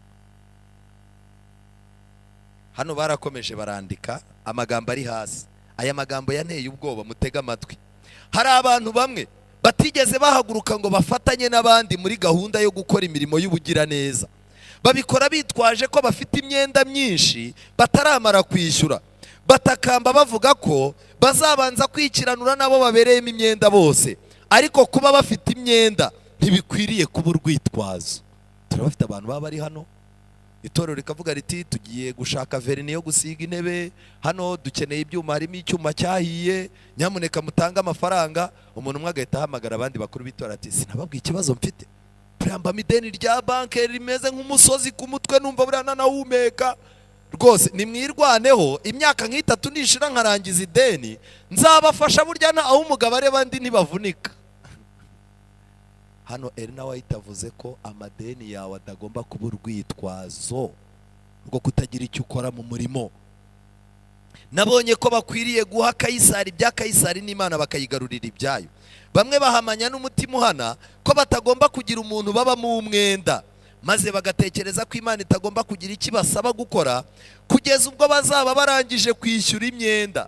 Abo baribeshya rwose, bananirwa kugarurira Imana ibyayo. Buri muntu wese agomba kuzanira Imana ituro rikwiriye. Abo bantu barimo imyenda bakwiriye kuyishyura bakoze mu butunzi bafite, ariko hasigaye bagakuramo umugabane wo gukora umurimo w'Imana. Aya magambo nyasomye uko ari. Muraganira n'umuntu akakubwira ati covid yaratwangirije, ubu ndi mideni ari irya banke. Hari n'undi muntu buriya dusenga na wambereye imfura, shana we ndimo amafaranga niyo nkubise amaso igihanda arimo. Ubu rero nihaye gahunda, icyacumi Imana nayo irabibona nta kundi nabigenza. Buriya n'amaturo, uretse ka gakobwa kanjye gato kajya kaza kunesha umutwe nkavunjisha ibiceri nkagaha, buriya ntakumeneye ibanga. Wari uzi ko nkumeneye ibanga? Uzi ko buriya nta kintu mperuka gutanga. Buriya na korari narayibibwiye ko nta kintu nabamarira, nabo ndabumutsa bariyakiriye. Ariko Imana nimfasha neza iki kintu nzagisohokamo, dore ukuntu nzagisohokamo.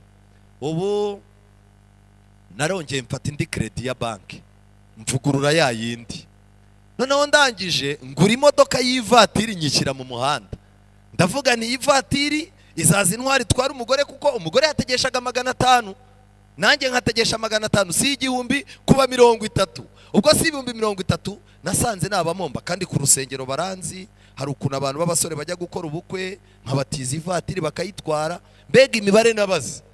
Uyu mwaka muri iriya nyubako yanyu nta kintu nzayimarira, ariko umwaka utango mu kwezi kwa 2 nzaba ngenda nanjye mbisohokamo neza, ubundi nze matwike hashye. Ariko nagira ngo mbabaze, ibi bintu birahari cyangwa ntago bihari? Reka ngire ikintu mbabwira. Muri iki gitabo ku cyigisho cya 49 bavuze ko Satani yiteguye gutera abantu ubwuzu bwo gufata amadeni, kubera ko ideni rifite ububasha bwo gukonjesha kwizera. Aya ni amagambo nasomye, reka nyabasomere. Paje 232. Imana igufitiye ibyigisho ishaka kukwigisha, kandi ukwiriye kubyihutamo igihe ubyiga. Ntukwiriye kwemera gukorwa n'isoni ku byerekeranye n'amafaranga, kubera ko kuba mu myenda bica intege kwizera kwawe, kandi bikagutera gucogora, ndetse no kubitekereza ubwabyo bikaguhindura ukenda kumera nk'igikoko.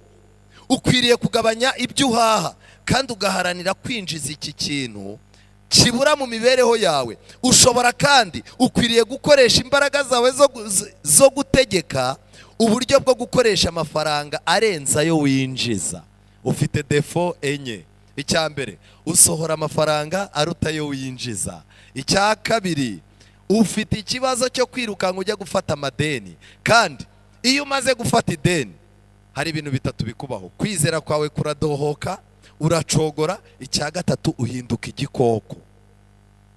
Niyo mpamvu wicara ukabwira abizera uti tugiye gutanga ituro, ariko abantu abona amafaranga yabo. Ariko uriya mugabo buriya ntamaze kumenya ko abantu bamuharurutswe. Buri munsi ahagarara imbere abwira abantu amafaranga y'inyubako, iriya kasete yamize buriya yazashyizemo indi, kandi ubwo ni umwizera. Naho yabaye igikoko. Umupapa urimo uramubwira uti umwana yujuje imyaka 5 iramaze. Papa kana, koko amafaranga dufite, byibuze wafasha akantu gatoya ukagafata umwana ukamumanukanira, ubu tugere mu rugo abana badusake mu bikapu baburemo ikintu. Ariko wa mudamu kiwe ndagusabye, ejo bundi kuri banke nibahamagara bari wowe uzagenda, umumama ati ndarengana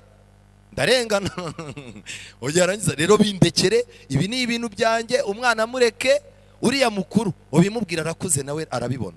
Ubuse tuzageraho twicwa n'inzara? Reka.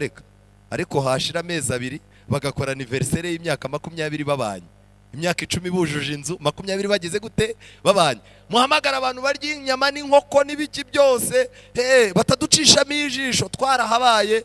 Yarangiza agahita ajya imbere y'umugore wakamureba, madanda ndagukunda, nari narabuze aho nabikubwirira. Arimo arabwira umugore ko amukunda ku ideni rya banki. Ku rusengero nibaka amafaranga y'inkunga, ahita atangira ati ndambiwe ibintu by'amafaranga. Kubirambirwa nuko no mu rugo aba yabibwiwe, no ku kazi arimo amadeni yabibwiwe, muri korari yemeye amafaranga azazana ntayatanga. Amafaranga y'umutekano n'ibishingwe nayo ntayatanga muri quartier. Haba hari abantu bavuga ngo boss waha yagiye. Noneho rero amugani we arambiwe amafaranga. Ubu rero birasaba ko mu itorero dutegura gahunda zitazaza zigira ikintu cyitwa iki amafaranga. Igisha abantu urukundo rwa Yesu n'ubuntu bwe n'ikintu yakoreye inyoko muntu. Igisha gutsindishirizwa n'ubuntu kubwo kwizera, ariko ikintu gituma abantu ubatoneka oya rwose. Kagira ikintu mbabwira, umwete wo gutanga utangwa n'Imana.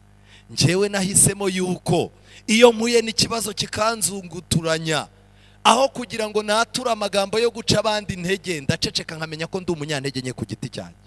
Buriya aho kugira ngo urwanye ikintu ugishyire mu bizera, uzicara uvuga uti ngewe ncitseyo nzasubirayo cyarangiye, ariko abizera b'Imana ubareke, Imana ibaganirize bakore, biraruta. Twihuta mu ndebere uriya muntu murimo muramubona, mu ndebere uno muntu. Ubwo twari turimo kureba uburyo imiryango yacu ifitanye ibibazo bitewe n'amafaranga, noneho mu ndebere uriya muntu ari imbere y'indorerwamo.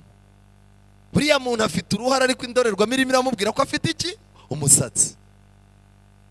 Ni umuntu unanutse, murabona arabura nk'izuba rimwe, ariko indorerwamo irimo iramwereka afite ibintu by'ibituza binini cyane. Iruhande rwe afite utuntu tw'utwuma arimo kuzamura ngo arebe ko yanaga, ariko indorerwamo irimo iramubwira ko ahagaze ndetse ahagararanye n'iki n'intare. Niyo mpamvu muzabona umuntu rero asigaye bari mu bintu by'ubuyobe, hakumva arakomeye cyane, hakumva yuko, reka ngire ikintu mbabwira, hakomeye Yesu muri iri torero, hakomeye Yesu. Ikindi cya kabiri, mugerageze nimujya kugura marinete cyangwa se mugiye kugura indorerwamo zo kwirebamo, jya ugerageza ubanze ushyire mu undi muntu umubwire uti uko usanzwe umeze niko umeze. Nigeze kuba nari nanutse nari ndwaye, hano rwose nari nanutse cyane rwose, n'ikoti nararyambaraga abantu bakabona ko mpungabana. Noneho njya mu ndorerwamo, najyaga njya muri salon de coiffure zose, njya muri salon de coiffure ntari nsanzwe njyamo, ifite ikimiruwari kirwaye, miruwari mpamatama, umuntu akamfotora nkazaza yararimo kunyogosha nkazaza ngira gutya nkavuga wakwifotoza n'ifoto y'aha hantu. Naho murabizi hari ukuntu miruwari bayikora nabi, formule zayo bakazikora nabi, noneho miruwari ikerekana umuntu ko ari mugufi abyibushye kandi ari muremure ugize gute unanutse. Noneho ndangije njya mu yindi salon de coiffure, nsanga hano mu ntugu ishati irimo irerekana amagufa, ndavuga numva bya bintu rwose.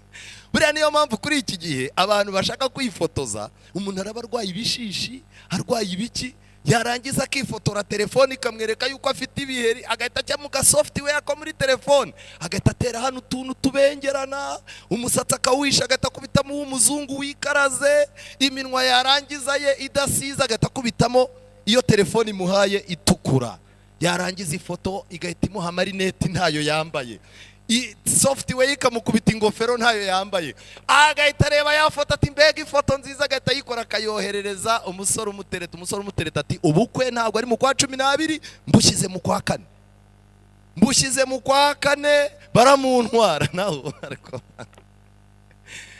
reka mbabaze, ukoresha iyihe ndorerwamo? Hari n'indorerwamo zitubeshya, umuntu akaba ntabwo akunda gukora umurimo, yarangiza akajya ku muntu utajya ukorana mba, umuntu udakorana mba akamubwira ati buriya wowe uri umuntu w'Imana mbona ukora, uzi ukuntu ucicikana hano. Kandi nyamara dufite abantu benshi abizera bazi ko bakora. Hari ibintu byinshi, reka mbabwire, burya mu bantu nzi baba bazi itorero, umuzamu wo ku rusengero, mwumva abantu bazi itorero, umuzamu wo ku rusengero, umubitsi w'itorero, pasiteri n'umuyobozi w'umuryango. Abo bantu bane bazi itorero kuruta uko tugize gute turizi. Abo bantu bane nibo bazi itorero kuruta ibintu biba bibera ku itorero kuruta twe. Umuntu aricara bakamutoranya akavuga amatangazo y'ibirundo, pasiteri ahari akazunguza umutwe ati muzayamuhure ya mugabo abivuga neza, n'ubutaha barangiza bati kanaka bari uyavuga. Pasiteri yazaza atariko nyereka karaporo k'abayobozi b'itorero, ati bose barakora uretse kanaka, ati yatubwiye yuko amagambo ye nayo aba yayashoye. Ariko reka ngire ikintu mbabwira, mu wifuzwa ibihe byose nasomyemo amagambo avuga ko Yuda ngo akantu kose yakoraga yarihembaga. Ntimwabisomye? Ngo Yuda yarakoraga, yamara gukora mu gihe abandi barimo gusenga, Yesu arimo kubabwira ati mwakoze. Ngo Yuda yabaga ari ku ruhande arimo kuvuga ngo ubundi ngo nk'umuntu aramutse avuye aha agiye hariya yaba yakoresheje angahe, akayakura hano akayashyira. Yarangiza ati nkurikije abakene twafashije, biriya biryo biramutse biguzwemo amafaranga yaba arangaye, agakura aha agasubiza aha ngaha. Ibintu byose bya Yuda yacungaga uburyo akuramo akantu. Uko icyesi yagendaga inanuka rero, niko Yuda yasanze umutungo umwe asigaranye ari Yesu agomba kumuteza cyamunara. Iki kintu mugomba kukimenya. Hano ndagira ngo twihute, haduka umwete ukomeye ukomotse ku gishyika gusa. Ukuri kuvanze n'ikinyoma biteje akaga mu buryo bwihariye, nyamara kandi nta numwe wakagombye gushukwa byanze bikunze. Kubw'umucyo w'ijambo ry'Imana ntibiruhije gusobanukirwa n'imiterere y'uwo muvumba w'inyigisho. Mu magambo make, abantu bafite umuvumba w'inyigisho z'ibinyoma nabo Satani yabateganyirije umwete ibintu barimo bagomba kubikorana kuraje, bagomba gushyiramo imbaraga, ahubwo wowe uri mu murongo muzima ukavuga utari kuzi ko ari twe twasigaye. Ngiki kibazo gikomeye. Ariko hari amagambo akomeye muri Mika 7:2, abubaha Imana bashize mu isi, kandi mu bantu nta n'umwe utunganye, bose bacira igico kuvusha amaraso. Umuntu wese ahigisha mwene se ikigoyi amutega, amaboko yabo akorana ikibi umwete. Impamvu mubona nta kuraje dufite, hari aho twazishyize. Hari umumama uhagurutsa mu rusengero ukamubwira uti ku isabato ya Mifemu uzaze wambaye neza, twarabibonye wadodesheje imyenda, ni wowe uzayobora gahunda. Ati ntago njya nshobora kuvugira imbere y'abantu, rwose ibintu byanjye. Ariko utekereza iyo bamuhamagaye ngo asubiremo amagambo yavuze, abantu bateranye, aravuga ntavuga, araturika. Njye iyo mbabaye ndavuga mpaka nduhutse, mundeke mvuge. Kuvuga niko kuruhuka kwanjye. Kandi ku rusengero babwiye ko atabasha kuvugira imbere y'iki imbere y'abantu. Abantu umwete ntawe uhari kuko bawushyize mu kintu kibi. Ubu kujya gusura umuntu, twihaye gahunda hano tugafata ibitabo tuti buri muntu wese ajye gusura umuntu duhurira hano mu minota 30. Hari abantu bavuga bati rwose ntabwo umuntu yamubona. Ariko ubu ngubu ndamutse mbabwiye nkababwira ni hari isoko rishyashya ryadutse, umuntu ufite umuntu we wese ufite 200,000, isabato nirangira bahurira aha n'aha bahite babaha ni imari. Ariko nyine ni ibintu nkoreye abantu banjye. Ye baba we mutekereza ko iteraniro ryatinda? Cyahita risoza buri wese yashaka umuntu we, mva hari ibintu batubwiye nyaruka jyana amafaranga. Kubera iki? Umwete w'ibintu bibi wose Satani yarawuduhaye, ariko umwete w'ibintu byiza wose yagize gute? Yarawuciye. Niyo mpamvu nubona urimo kurandaga mu kintu cyane, uzamenye ko icyo kintu gifitiye akamaro abantu, gifitiye akamaro umurimo. Ariko ikintu cy'icyaha Satani yadushyize ku muvuduko. Reka nsoreze kuri aya magambo yo mu Ntambara Ikomeye page 130.